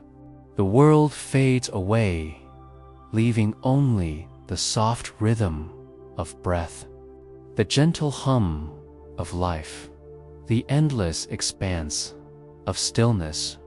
In this state, allow yourself to release everything: old worries, lingering thoughts, the need to control or resist. Let them drift like leaves on a calm river, flowing naturally, effortlessly. Trust the process. Trust your body, your mind, your heart. Trust the quiet. Stay here for a few moments in complete surrender to relaxation. Allow your awareness to expand and dissolve simultaneously, as if merging with the stillness around you. Notice the deep peace, the gentle ease, the profound comfort of simply being. Feel your entire body breathing in unison, each part alive yet calm, each part connected to the other, each part completely at rest. The mind softens like twilight over a quiet field. The heart opens, wide and gentle. The soul rests in the knowledge that all is as it should be in this moment. As the body and mind settle ever deeper, a natural transition occurs. You may begin to feel the gentle tug of sleep approaching, the soft curtain of dreams brushing at the edges of awareness. You do not need to force it. Simply allow yourself to drift, carried by the waves of calm, the golden thread of compassion, the rhythm of your breath, and the stillness of your being here. In this state, there is nothing to do, nothing to achieve, only the serene experience of presence, of letting go, of being fully, completely, peacefully alive. And as you continue to breathe softly, gently, naturally, you sink ever deeper into this profound relaxation, ready to transition into the tender embrace of sleep. The room around you grows quieter now, the soft hum of distant life fading gently into the background. The air feels cooler, carrying a hint of evening mist, and with it comes a sense of calm that wraps around you like a gentle blanket. Each breath you take is slower, more deliberate, flowing naturally in and out, in and out. A rhythm that guides your body and mind toward complete ease. You are fully supported, completely safe, entirely present. Allow yourself to sink into this sensation, letting gravity take over, carrying your body deeper into relaxation with every passing second. Feel your feet resting, heavy and warm, connecting fully to the surface beneath you. Let this feeling of grounding travel upward through your calves, your knees, your thighs. Every muscle along the way releases, softens, unwinds, as if it has remembered the simple joy of letting go. Your hips and pelvis melt into comfort, no longer holding tension, no longer needing to brace against the day. The river of calm flows through your lower body, washing away fatigue, worry, and lingering thoughts, carrying them quietly into nothingness. Draw your awareness to your torso now.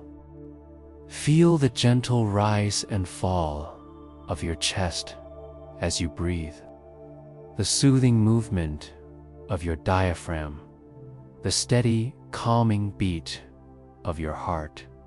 Imagine each breath as a wave of gentle light washing over your shoulders, down your arms, through your hands and fingers, leaving peace in its path. Tension, restlessness, and all traces of effort dissipate into this wave, leaving only softness, warmth, and serenity. Allow this wave to continue its journey through your neck and throat.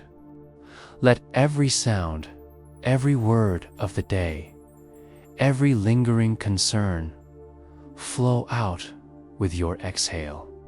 Let your jaw soften, your tongue relax, your throat unclench.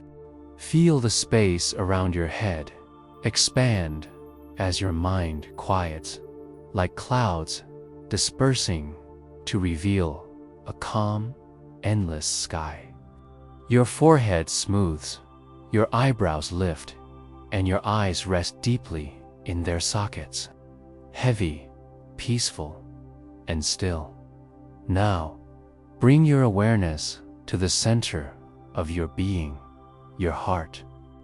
Feel the gentle beat within, steady, quiet, and true. Each pulse radiates warmth, compassion, and stillness. Let this warmth spread through your body, moving softly into every corner, touching every cell, filling you completely with calm. With each breath, allow yourself to release any last fragments of worry, regret, or restlessness. Let them drift away effortlessly, like leaves carried by a slow, serene stream. Visualize a soft golden light descending from above, brushing gently over your head, flowing down your shoulders, arms, and hands. It moves through your chest, back, and abdomen, settling your entire body into a cocoon of comfort and peace. This light carries warmth, safety, and deep relaxation, dissolving any remaining tension.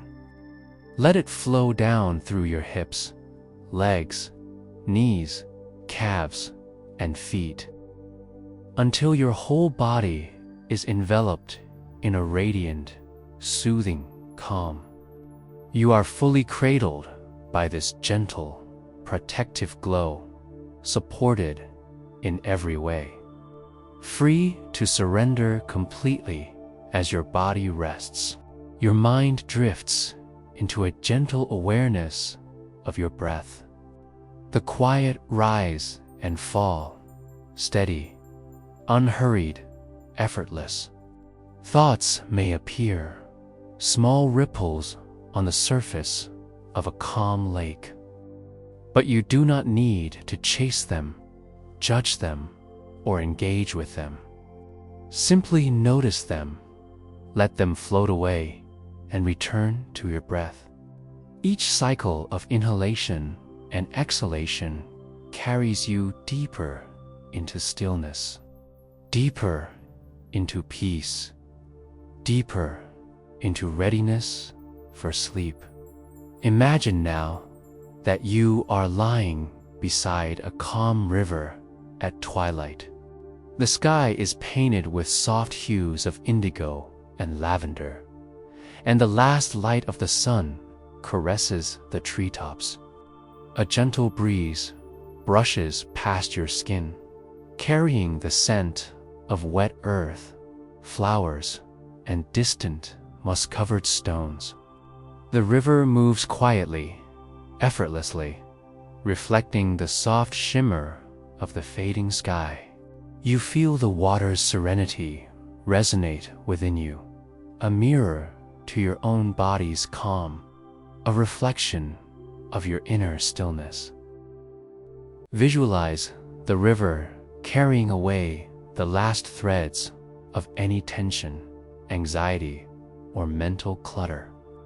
Each breath sends a small ripple across the water, and each ripple carries a part of you into peaceful release. You do not need to hold on, do anything, or resist. Let the river move it all away. Imagine your mind, your body, your spirit floating gently on this calm current, weightless, free, embraced by the gentle flow of life itself.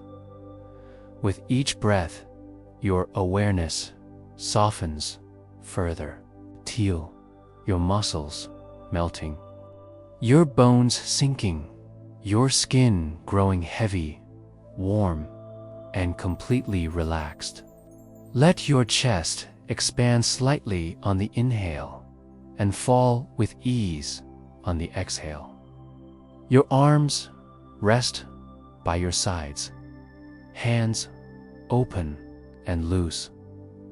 Your legs are soft, aligned naturally, resting fully.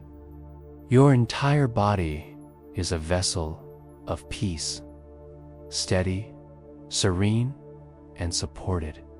Bring your attention once more to your heartbeat, slow and rhythmic, a steady reminder of life and presence.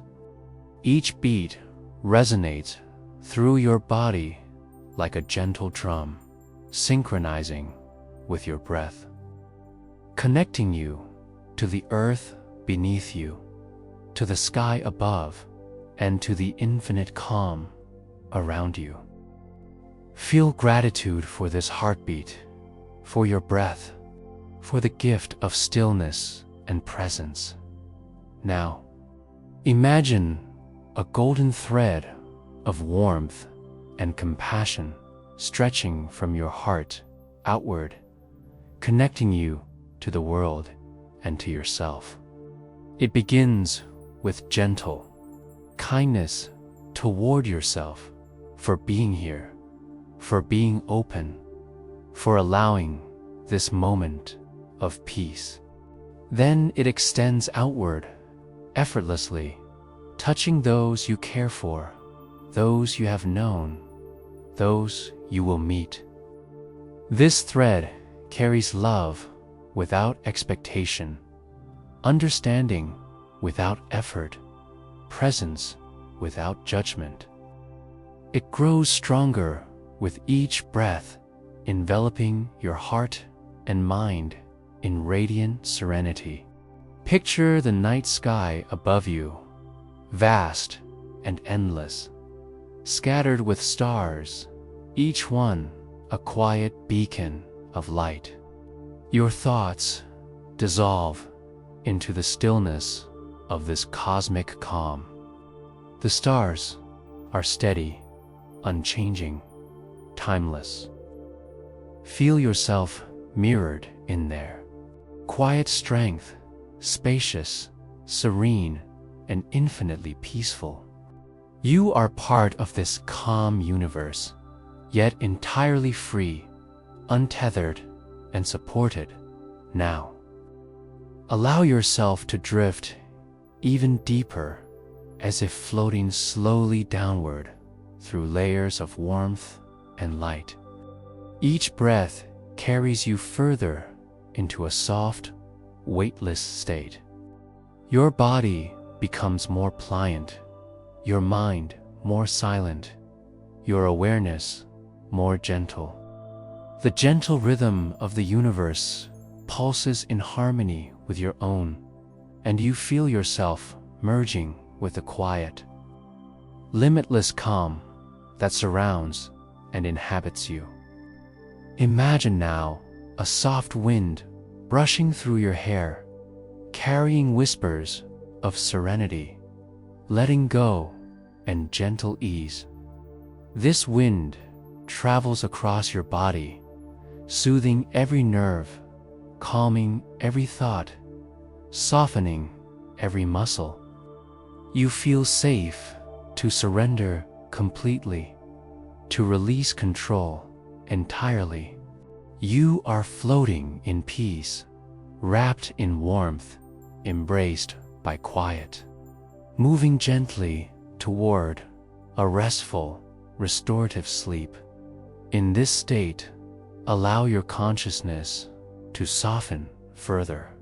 Thoughts, memories, and sensations become distant, like clouds drifting across a wide, empty sky.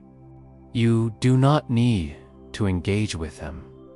You do not need to do anything. Your only task is to rest, to breathe, to exist in this calm, tranquil space. With each exhale, you release the last vestiges of tension, of effort, of mental activity. You feel lighter, freer, more serene with every passing moment.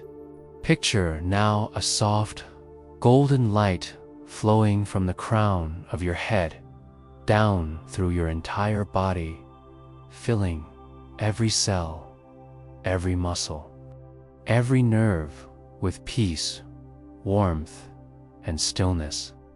The light wraps around you like a gentle embrace, holding you in safety, guiding you into the quiet of sleep. Your body is completely relaxed. Your mind is clear. Your heart is calm. As the light continues to flow, you feel yourself drifting naturally, effortlessly into sleep. Each breath is a gentle wave carrying you further into the softness of dreams yet unspoken. There is no rush, no urgency, only the slow, soothing cadence of rest, the quiet embrace of night, and the tender unfolding of deep, restorative sleep. You are fully ready now. Your body is heavy, warm, and completely at peace. Your mind is quiet, expansive, and free. Your heart is open, tender, and calm. Allow yourself to surrender completely to the gentle pull of sleep. Drift, float, and rest. The world waits for you tomorrow, but tonight you are safe. Tonight you are at peace. Tonight you are free. And as you breathe slowly, steadily, effortlessly, feel yourself dissolving into the soft darkness, merging with the quiet, merging with the infinite stillness. Sleep comes naturally now, carrying you into its gentle, restorative embrace. There is nothing left to do, nothing left to hold, nothing left to chase. Only rest, only peace, only the quiet, endless flow of life cradling you as you drift, softly, silently, into sleep. I close my eyes and let the world soften around me. The edges of the day, with its demands and noises, begin to blur, fading like mist over a quiet morning lake. I feel the weight of my body sinking gently into the surface beneath me, supported, safe, held by the earth itself. Every breath I take is slow, deliberate, a thread that pulls me closer to a calm, steady center. I notice my breath without trying to change it, just observing its natural rhythm. Inhale, the coolness of the air brushing my nostrils, filling my lungs gently, deeply. Exhale, a soft, warm release, letting go of the tightness, the tension, the hurried thoughts that cling to me like stubborn leaves caught in a stream. I imagine these thoughts drifting away, floating downstream, leaving a stillness that feels wide and expansive inside me with each exhale. I feel my shoulders relax, dropping slightly, melting into a state of ease. My arms rest, heavy but not burdensome, a gentle reminder of gravity's comforting presence. My hands lie softly by my sides, fingers uncurled, palms open. Even the tiniest tension in my fingertips unwinds, spreading like gentle sunlight, warming a frozen field. I let my jaw soften, my tongue resting comfortably, allowing the subtle release to ripple through my face, my neck, my whole body. In the quiet of my mind, I bring awareness to my heartbeat. I do not try to change it. I simply feel it, a steady rhythm that has accompanied me through every moment of my life. I imagine it as a small drum, keeping time with the gentle movements of the universe, reminding me that I am alive, present, yet free to sink into a deeper calm. I begin to imagine a soft light at the center of my chest, a warm, golden glow that pulses gently with each breath. As I inhale, it expands slightly, radiating warmth and ease through my torso. As I exhale, it spreads further, flowing down my arms into my hands, filling me with a quiet, untroubled energy. Each breath carries this light deeper down into my legs, into my feet, grounding me into the present, into the safety of this moment. I notice thoughts drifting in images from my day, memories of things done or left undone. I observe them without judgment, as if watching leaves floating on a river.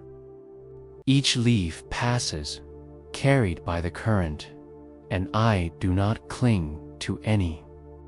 Some are bright and warm, others dark and heavy, but none stay. They float by. I remain the calm water, steady, clear, infinite in patience. Now, I let my mind wander to a place of natural peace. I see a quiet forest glade, bathed in the gentle light of late afternoon. The trees stand tall, ancient, their leaves whispering softly in a breeze I can almost feel on my skin. I can hear the distant trickle of a stream, water gliding over smooth stones, carrying away any lingering tension. I imagine myself sitting beside it, feeling its cool presence seep into me, cleansing my thoughts, washing away every worry.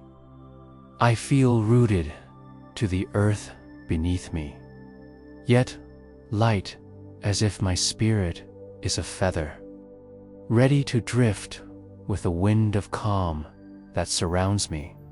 I bring my attention to the air, noticing its subtle sense, the earthy aroma of moss, the faint sweetness of flowers, the freshness of the river water.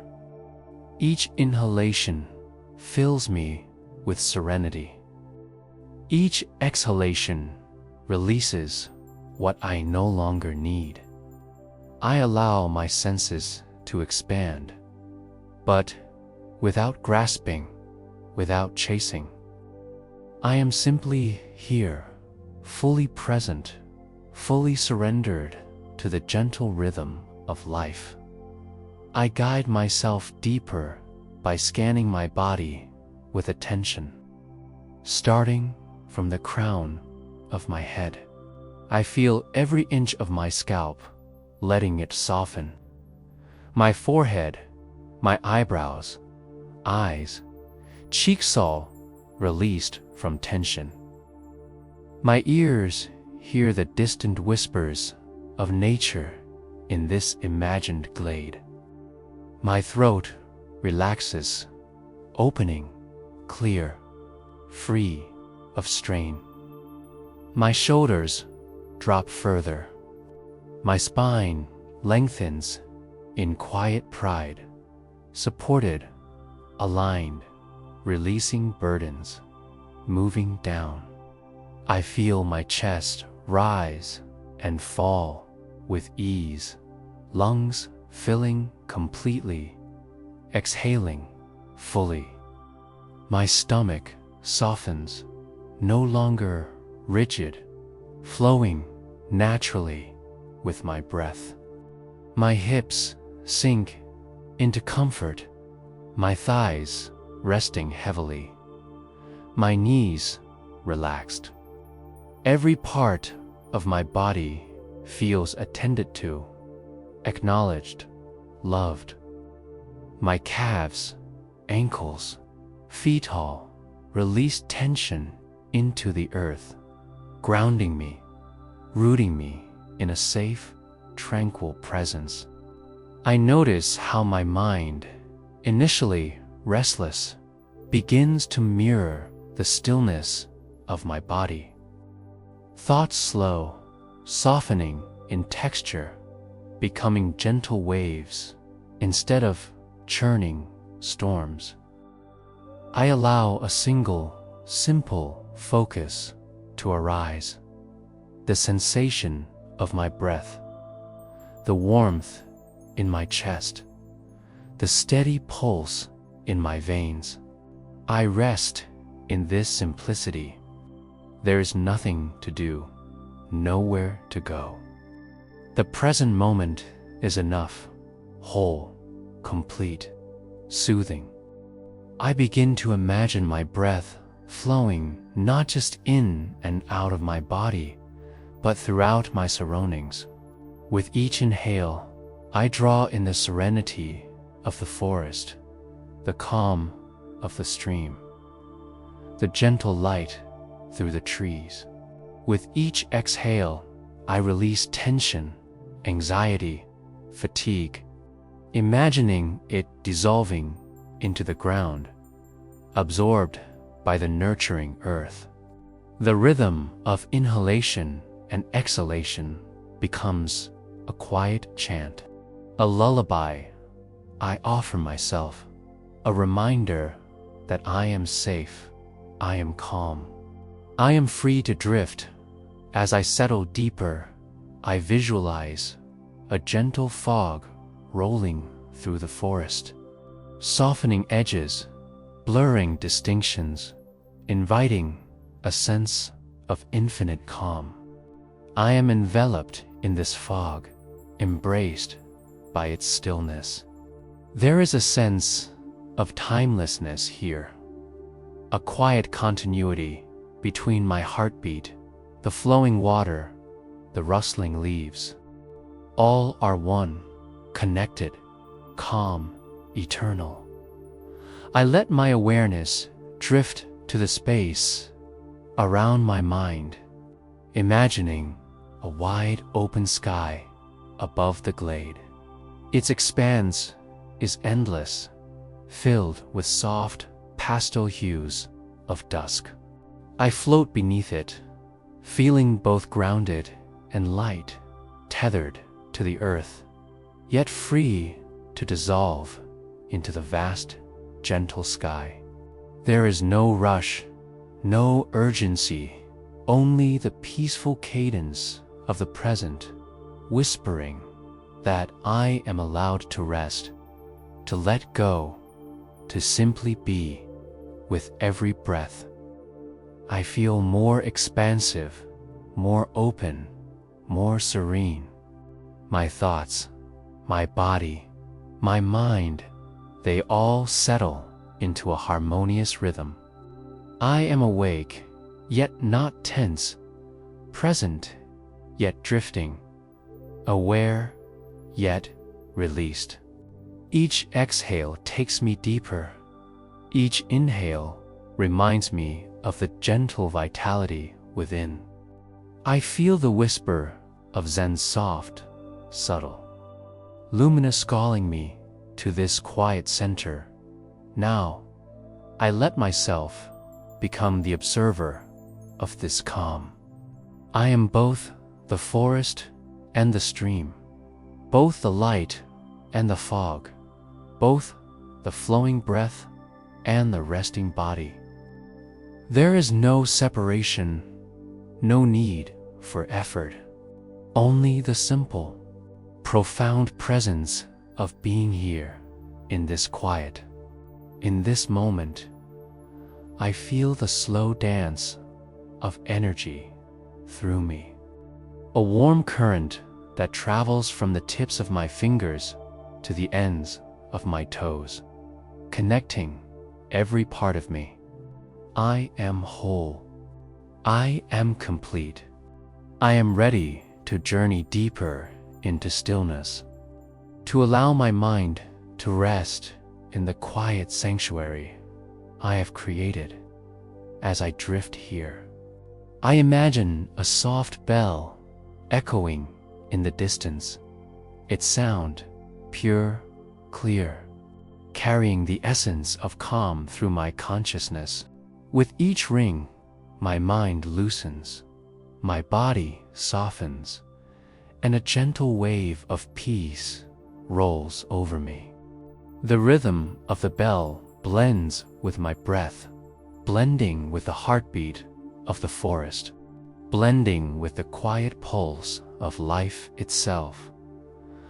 I allow myself to surrender fully to this sensation, feeling every worry, every thought, every tension dissolve into a vast, silent space. I am cradled by the present, held by the earth, carried by the current of breath, and guided by the light of gentle awareness. And as I rest here, still soft, calm, I know that this is only the beginning.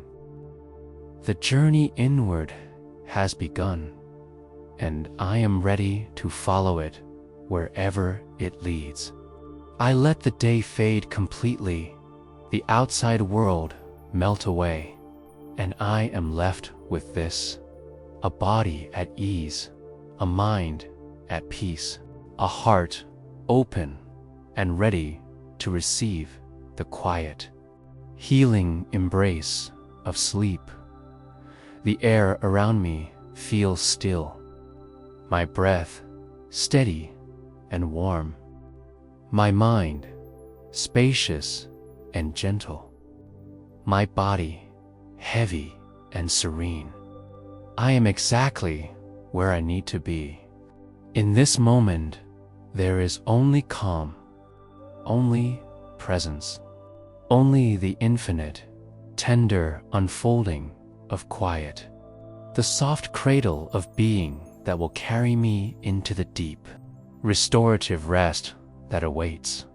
And with this, I let myself drift further, deeper, ready to enter the next chapter of my inner journey, guided by the steady, gentle rhythm of my own breath. The quiet voice of the forest and the luminous, untroubled calm that surrounds me completely. I walk along a narrow forest path, feeling the soft earth beneath my feet, each step deliberate, slow, mindful. The sun filters through the leaves above, scattering golden patterns on the ground, and the air carries a faint scent of pine and damp earth. I feel a gentle sense of curiosity, as if the forest itself is welcoming me to a story it has held for ages.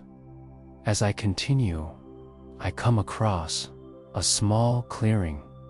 In the center sits an old monk, his robes simple, his posture still and steady. Yet, there is a quiet light in his eyes that seems to hold 1,000 unspoken truths. He looks at me and nods gently, and I feel an unspoken invitation to sit beside him.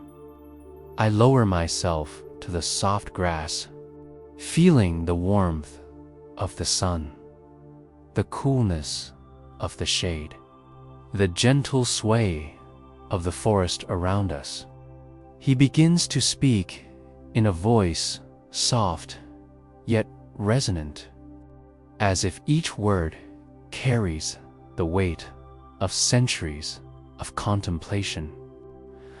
There was once a young man, he says, who carried a heavy basket of stones wherever he went. Each stone represented a worry, a regret, a fear that he could not release. He believed that carrying them made him prepared, strong, safe. Yet, each step he took, the stones grew heavier, and he began to stumble, to falter under their weight.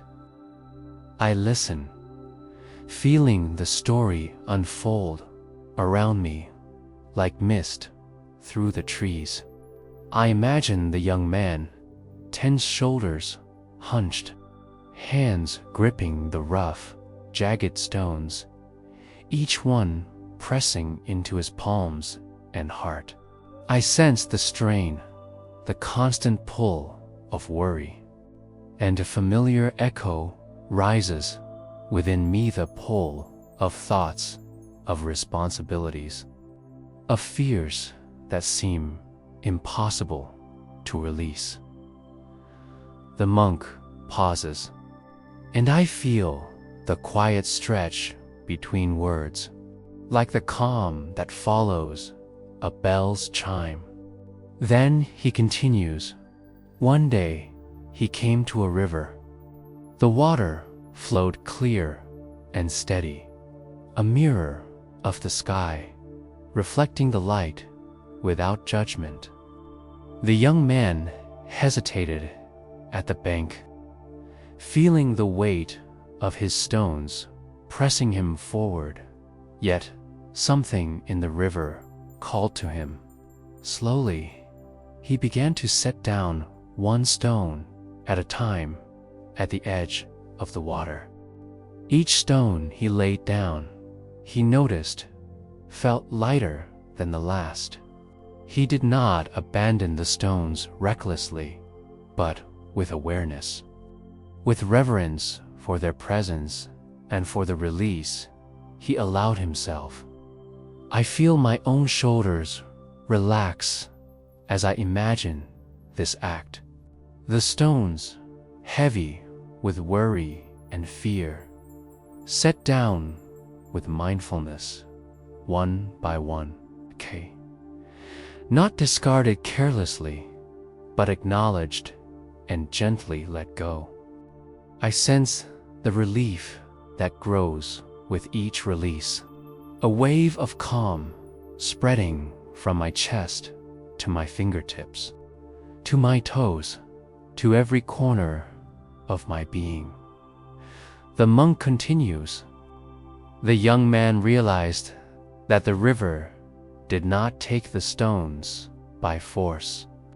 It welcomed them, and in return, it reflected the light and freedom he had almost forgotten. He saw that strength did not come from carrying burdens endlessly, but from knowing when to release them, when to trust the flow of life, and when to return to simplicity. I imagine the young man stepping into the shallow water, feeling the coolness surround him. The stones are left behind, yet he carries with him something far more profound, a lightness of being, a clarity of mind, a recognition that life flows, and that flow does not punish, does not demand, does not bind. It simply is. And to be at peace is to move with it, to honor it, to let it guide rather than resist. The monk's eyes meet mine, calm and unshakable. We all carry our stones, he says softly. Some are visible, some hidden deep within. Some weigh upon us every day, some only in quiet moments. But there is a river within us, a lull, quiet current of awareness, of compassion, of mindfulness. When we meet it, when we trust it, we can set down our stones, one by one, and feel what it means to be truly free, truly present. I take a deep breath, feeling the imagery sink into me. I visualize my own stones, the worries and tensions I carry, each a pebble of thought, a weight of expectation, a shadow of fear. I begin to place them gently at the edge of my inner river, one by one, with awareness, without judgment. Some are small and light, easy to release. Others are larger, jagged, almost reluctant to leave my grasp, but I honor them, acknowledge them, and then let them settle into the current. I feel a deep shift within me. The weight lifts, the tension softens, and a quiet clarity arises. The river inside me moves freely, reflecting the light of my own awareness, shimmering with gentle, compassionate understanding. I feel the connection between the river, the forest, the monk, and myself, a thread of calm, unbroken, tender, ancient. The monk smiles faintly, and I understand without words that this is the essence of the teaching.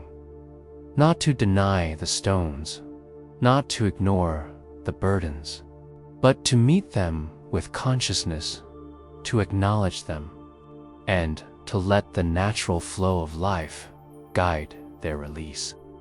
It is a lesson of patience, of gentleness, of trust. I close my eyes in the story, letting the imagery envelop me. I imagine walking along the riverbank, feeling the cool water lap against my bare feet, each step lighter than the last.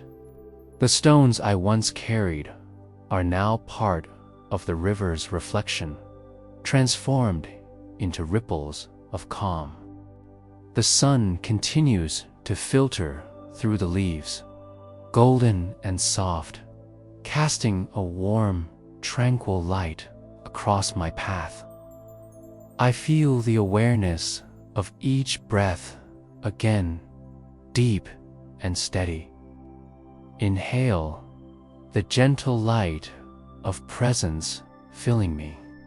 Exhale, the release, the letting go, the quiet surrender. Each breath echoes the lesson of the river, the lesson of the stones, the lesson of mindful presence and compassionate release.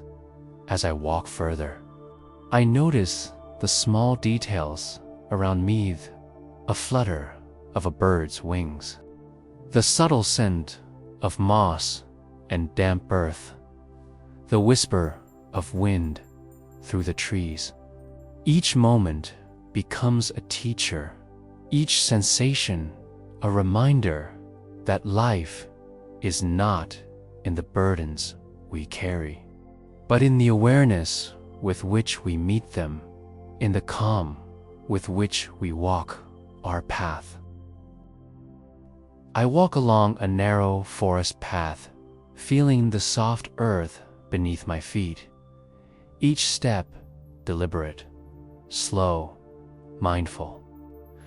The sun filters through the leaves above, scattering golden patterns on the ground, and the air carries a faint scent of pine and damp earth. I feel a gentle sense of curiosity, as if the forest itself is welcoming me to a story it has held for ages. As I continue, I come across a small clearing. In the center sits an old monk, his robe simple, his posture still and steady. Yet there is a quiet light in his eyes that seems to hold 1,000 unspoken truths. He looks at me and nods gently, and I feel an unspoken invitation to sit beside him. I lower myself to the soft grass, feeling the warmth of the sun, the coolness of the shade, the gentle sway of the forest around us. He begins to speak in a voice soft yet resonant, as if each word carries the weight of centuries of contemplation. There was once a young man, he says, who carried a heavy basket of stones wherever he went. Each stone represented a worry, a regret, a fear that he could not release. He believed that carrying them made him prepared, strong, safe. Yet, each step he took, the stones grew heavier, and he began to stumble, to falter under their weight. I listen, feeling the story unfold around me like mist through the trees. I imagine the young man, tense shoulders hunched, hands gripping the rough, jagged stones, each one pressing into his palms and heart. I sense the strain, the constant pull of worry, and a familiar echo rises within me, the pull of thoughts, of responsibilities, of fears that seem impossible to release. The monk pauses, and I feel the quiet stretch between words, like the calm that follows a bell's chime. Then he continues. One day, he came to a river. The water flowed clear and steady, a mirror of the sky, reflecting the light without judgment. The young man hesitated at the bank, feeling the weight of his stones pressing him forward. Yet something in the river called to him. Slowly, he began to set down one stone at a time at the edge of the water. Each stone he laid down, he noticed, felt lighter than the last. He did not abandon the stones recklessly, but with awareness, with reverence for their presence and for the release he allowed himself. I feel my own shoulders relax as I imagine this act. The stones, heavy with worry and fear, set down with mindfulness, one by one.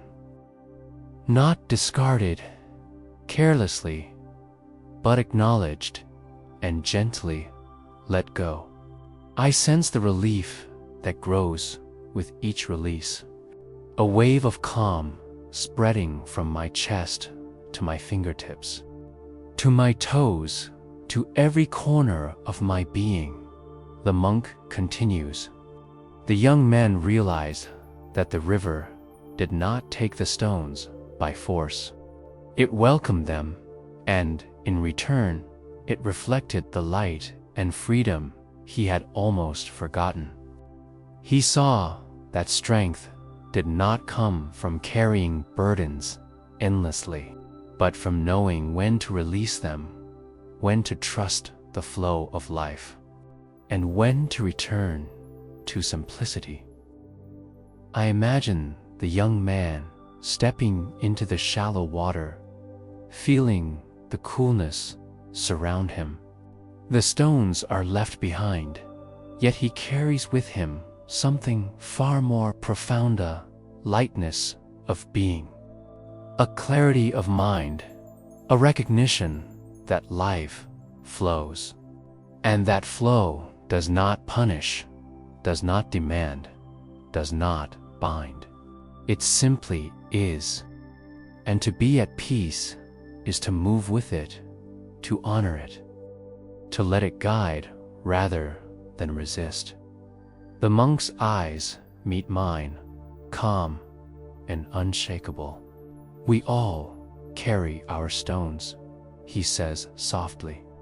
Some are visible, some hidden deep within, some weigh upon us every day, some only in quiet moments.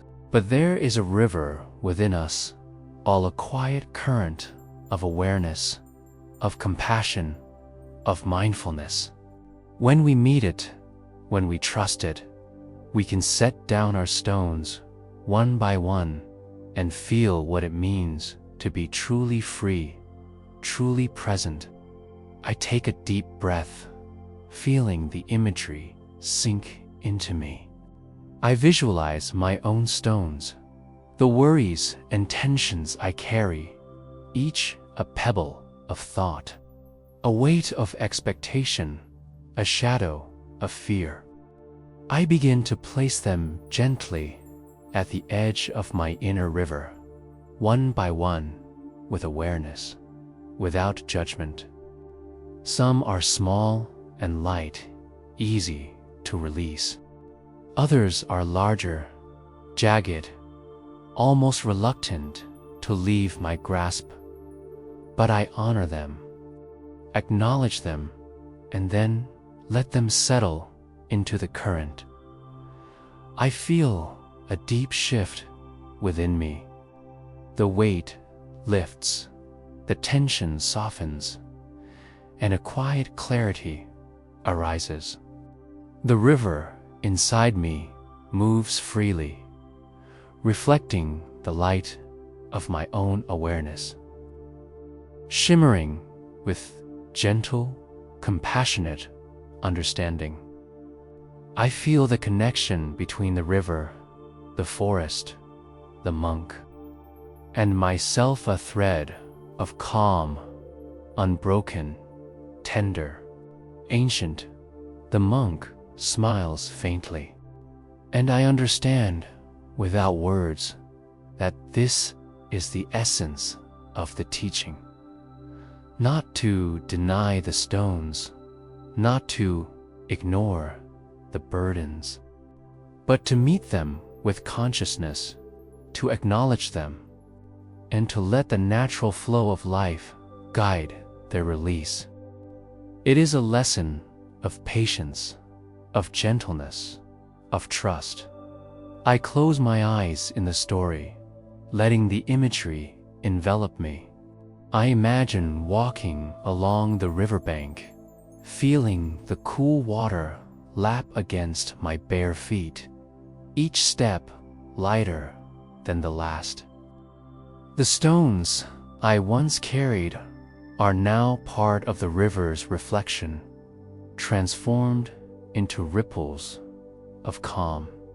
The sun continues to filter through the leaves, golden and soft, casting a warm, tranquil light across my path. I feel the awareness of each breath, again, deep and steady. Inhale, the gentle light of presence filling me.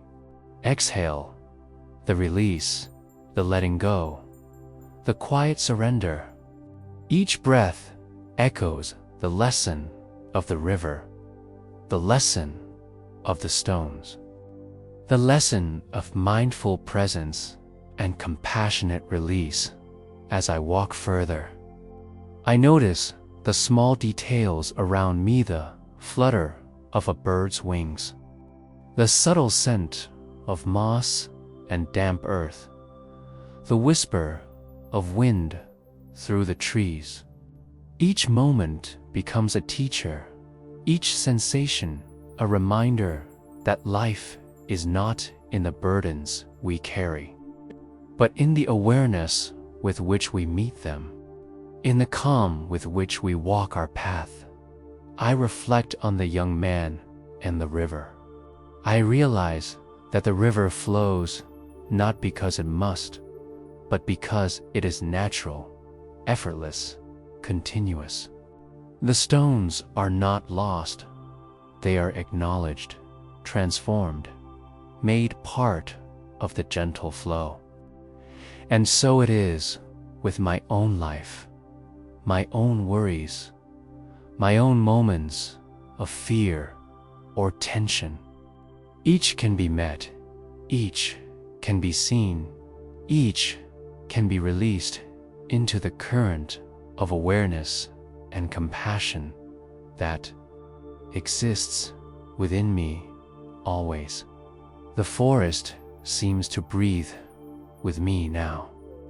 The river singing softly, a quiet harmony that fills my chest and mind.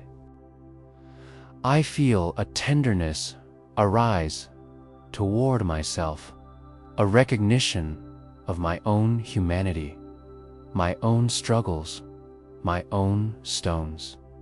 And I feel the gift of patience, of gentleness, of mindful presence, lesson carried, not in words alone, but in the soft, luminous experience of being alive and aware. I remain by the river in my mind's eye, feeling the coolness of water, the warmth of sun, the steady flow of life beneath me. My own heart is like the river now, calm, steady, reflecting the light of awareness, the peace of surrender, the gentle freedom of letting go. The monk's voice is soft, almost a whisper now, as if blending with the rustling leaves and the flowing water. Each day you may carry stones. Each day you may encounter the river. Remember this path of presence, of gentle release, of trust in the flow. And in this remembrance, find the calm, the clarity, the stillness that is always here, waiting within you. I feel the story settle into me like soft earth beneath my feet. The stones are lighter, the river flows. The forest is alive with quiet peace, and I am part of it, walking gently, breathing deeply, feeling the profound calm that comes from mindful presence and compassionate release. And as I remain here, I feel a softness, a warmth, a quiet readiness for the deeper rest to come, carrying the lesson of the stones and the river, letting it flow within me, guiding me to the next stage of stillness, awareness, and serene relaxation. I walk slowly along a narrow, winding path, feeling the soft moss under my feet and the gentle rise and fall of the earth beneath me. The air is cool, carrying the faint scent of pine and the distant freshness of a stream. Every step is deliberate, mindful, and I feel my awareness settle into the rhythm of walking. My breath flowing easily in and out like a quiet river. Ahead, I see an old wooden bridge arching over a serene river. Its boards are worn, softened by time, and yet they hold firm, a silent testimony to patience and endurance. I step onto the bridge and pause, looking down at the water flowing beneath me. The river is clear and steady, reflecting the soft light of the sky, and I feel a gentle calm begin to wash over me. I breathe deeply, letting the cool air fill my lungs, carrying with it a sense of openness and readiness to listen. In the distance, an old Zen teacher sits on the riverbank, cross-legged, still as the mountains behind him. His eyes are closed, yet there is a quiet presence radiating from him, as if he is aware of every leaf, every ripple, every birdsong around him. I approach and sit quietly beside him, feeling the calm energy in his presence. He does not speak immediately, but I sense that he is inviting me to settle into stillness, to quiet the mind, to prepare for the lesson that will unfold. After a few moments, he opens his eyes slowly and looks at me with a gentle, unwavering gaze.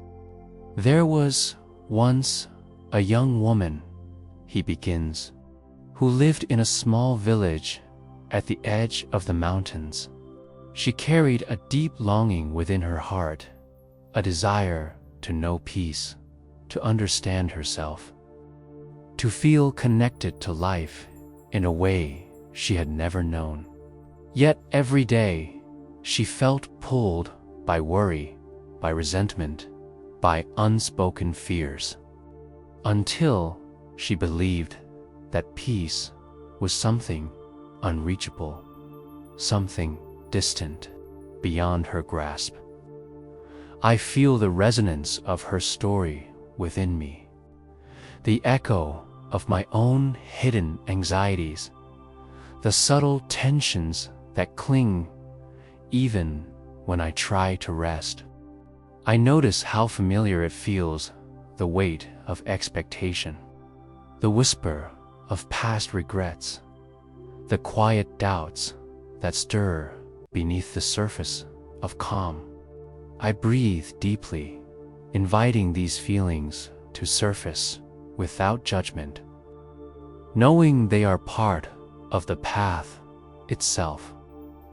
The teacher continues. One day, she visited the mountains, seeking solitude and guidance. She climbed a steep trail, her legs aching, her breath ragged. Yet, she did not turn back. At the summit, she found a small, ancient temple. Inside, a single candle flickered, casting a soft, golden light across the worn wooden floor. And in that light, she met a monk who had lived there for many years, tending the temple and teaching those who sought understanding. He did not speak of wisdom in grand words, nor did he offer instructions immediately. Instead, he asked her only one question: "What are you holding in your heart?" I feel her pause in the story, imagining her hesitance, the tension in her shoulders, the hesitation in her breath. She reflects on the question, and slowly, her mind begins to list the things she carries: anger at past wrongs, fear of failure, grief for losses, longing for approval. Each thought is a weight, each emotion a stone she has placed in her heart, one after another. Without noticing how heavy the load has grown, the monk observes silently, his eyes gentle but piercing, as if seeing the intricate threads of her being. "You carry many burdens," he says softly, "and yet peace is not in removing them all at once. Peace is in recognizing each burden, honoring it, and then letting it rest where it belongs. You need not abandon yourself or your experiences. You need only meet them with awareness and compassion." I take a deep breath as I imagine her realization, the shift that begins within her. Awareness becomes her first act of release. She visualizes each burden as a leaf floating in a calm stream. One by one, she places her worries onto the leaves, watching them drift downstream. Some move quickly, carried easily by the current. Others linger, wobbling gently before finally being swept away. She does not grasp, does not chase, does not resist. She simply observes and lets the flow carry them, teaching her heart patience and her mind gentleness. The teacher continues. In time, she began to understand that life itself is the stream. Moments of tension, grief, longing, and fear will always arise, yet they do not define her. She is not the stones, nor the water, nor the forest around her. She is the observer, the witness, the presence that holds all of these with clarity and compassion. And in that holding, she found freedom. I feel the resonance of this teaching within me. I imagine my own heart as the stream, and every thought, every worry, every tension I carry as leaves, stones, or petals floating along its surface. I do not push them away. I do not cling to them. I watch with curiosity and care, allowing them to move naturally, feeling the gentle rise and fall of my own awareness as it flows with life. Unforced, unhurried, the young woman in the story continues her practice. Each day, she sits quietly by the river, noticing the sky, the trees, the wind in the branches. She observes her thoughts without attachment, allowing them to pass. She learns that the mind, like the river, is ever-changing. Yet the presence that observes it remains steady, luminous, and serene. This presence is within her, always, a refuge, a sanctuary, a home she can return to whenever the weight of life becomes heavy. The teacher's voice blends with the whisper of the river, the rustle of leaves, the distant song of a bird. The greatest teaching, he says softly, is not in words, but in practice. Awareness, presence, compassion, patience, these are the stones of wisdom that you carry, not as burdens, but as guides. When you meet each moment with them, you discover the quiet, enduring calm that has always been within you. I feel the story's impact ripple through me. I sense the way my own mind can follow the river of awareness, how each breath is an opportunity to observe without clinging, to release without judgment, to be fully present.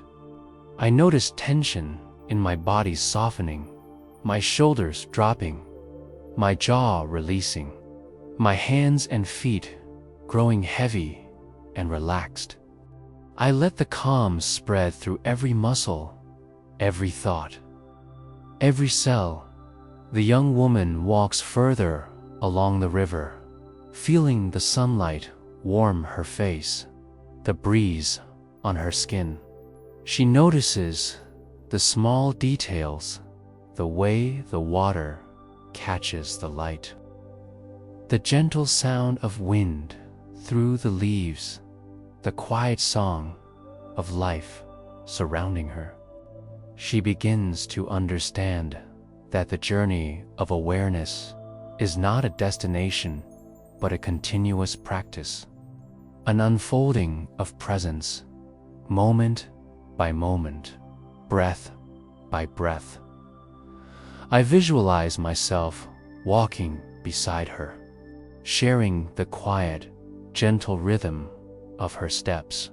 Each inhale brings awareness, each exhale brings release. The stones in my heart, once heavy and stubborn, now float gently downstream, carried effortlessly by the current of presence. I feel a sense of spaciousness, an ease that grows with each passing moment, a calm clarity that fills my mind and heart. The teacher's words return, soft and enduring. Do not fear the stones you carry. Do not resist the river that moves within and around you. Meet all of it with patience, with curiosity, with compassion. In doing so, you touch the essence of Zen, a mind that observes without grasping, a heart that loves without clinging, a presence that rests in the natural flow of life. I feel the truth of this in my own being. I notice the quiet joy of simply existing, of simply observing, of allowing life to move with me rather than against me. Each breath, each heartbeat, each gentle ripple of thought is a reminder that calm is not a goal, but a presence. Not a destination, but a home, here and now. The young woman sits finally, her gaze resting on the flowing river. She feels gratitude for the burdens she has carried, for they have taught her compassion. She feels gratitude for the stream, for it has shown her release. She feels gratitude for herself, for having the courage to notice, to hold, to let go. And in that gratitude, she discovers the deepest calm, the most profound stillness, the quiet sanctuary that exists always within. I remain in this vision, breathing slowly, letting the peace permeate every part of me. The river continues its flow. The forest stands silent and eternal. And I am held within this moment, embraced by awareness, bathed in compassion, carried gently by the calm, enduring current of Zen. And as I rest here, I feel the readiness for the next stage, the deeper relaxation, the soft surrender to stillness that will carry me toward restorative sleep. The river flows, the stones are at peace, and I am free to be fully present, fully calm, fully alive in this gentle, luminous awareness. I settle into a comfortable position, letting my body sink gently into the surface beneath me. I feel the support of the earth, firm yet tender, holding me in stillness. My eyes are closed, my mind soft, my breath flowing naturally. I bring my attention to the rhythm of my inhalation and exhalation, feeling each breath as a gentle wave, rising and falling, carrying me further into calm. I notice the sensations in my body, starting with my feet. I feel the soles resting against the surface, the gentle warmth, the subtle pressure. I allow this awareness to spread upward to my ankles, my calves, my knees, noticing any tension, any tightness, and gently inviting it to soften, to melt, to release. I move slowly through my body, from the legs to the hips, the torso, the chest, shoulders, arms, hands, neck, and head. Each part receives my attention, my care, my presence. I let go of any resistance I notice, allowing a wave of ease to wash through. Now, I bring my awareness to my thoughts. I do not chase them, nor do I judge them. I simply observe, like a calm sky, watching clouds drift by. Some clouds are light and fleeting, others dark and lingering, yet none can stay forever. I watch them pass, noticing their form, their texture, their subtle movement. With each observation, I feel a sense of gentle acceptance, a soft compassion for the mind that continues its natural flow. I begin a mindful reflection on the events of my day. I think of moments that brought joy, gratitude, or ease, and I let myself feel them fully, noticing the warmth they create in my chest. I allow a sense of appreciation to expand, spreading through my torso, arms, and legs, creating a soft, glowing energy of calm. Then I bring to mind moments that felt heavy, stressful, or challenging. I observe these moments without judgment, simply noticing their presence, their effect on my mind and body. I imagine holding these moments gently in my awareness, as if cradling a small, fragile bird. I do not resist them, and I do not push them away. I simply hold them with care, allowing a sense of understanding and release to arise naturally.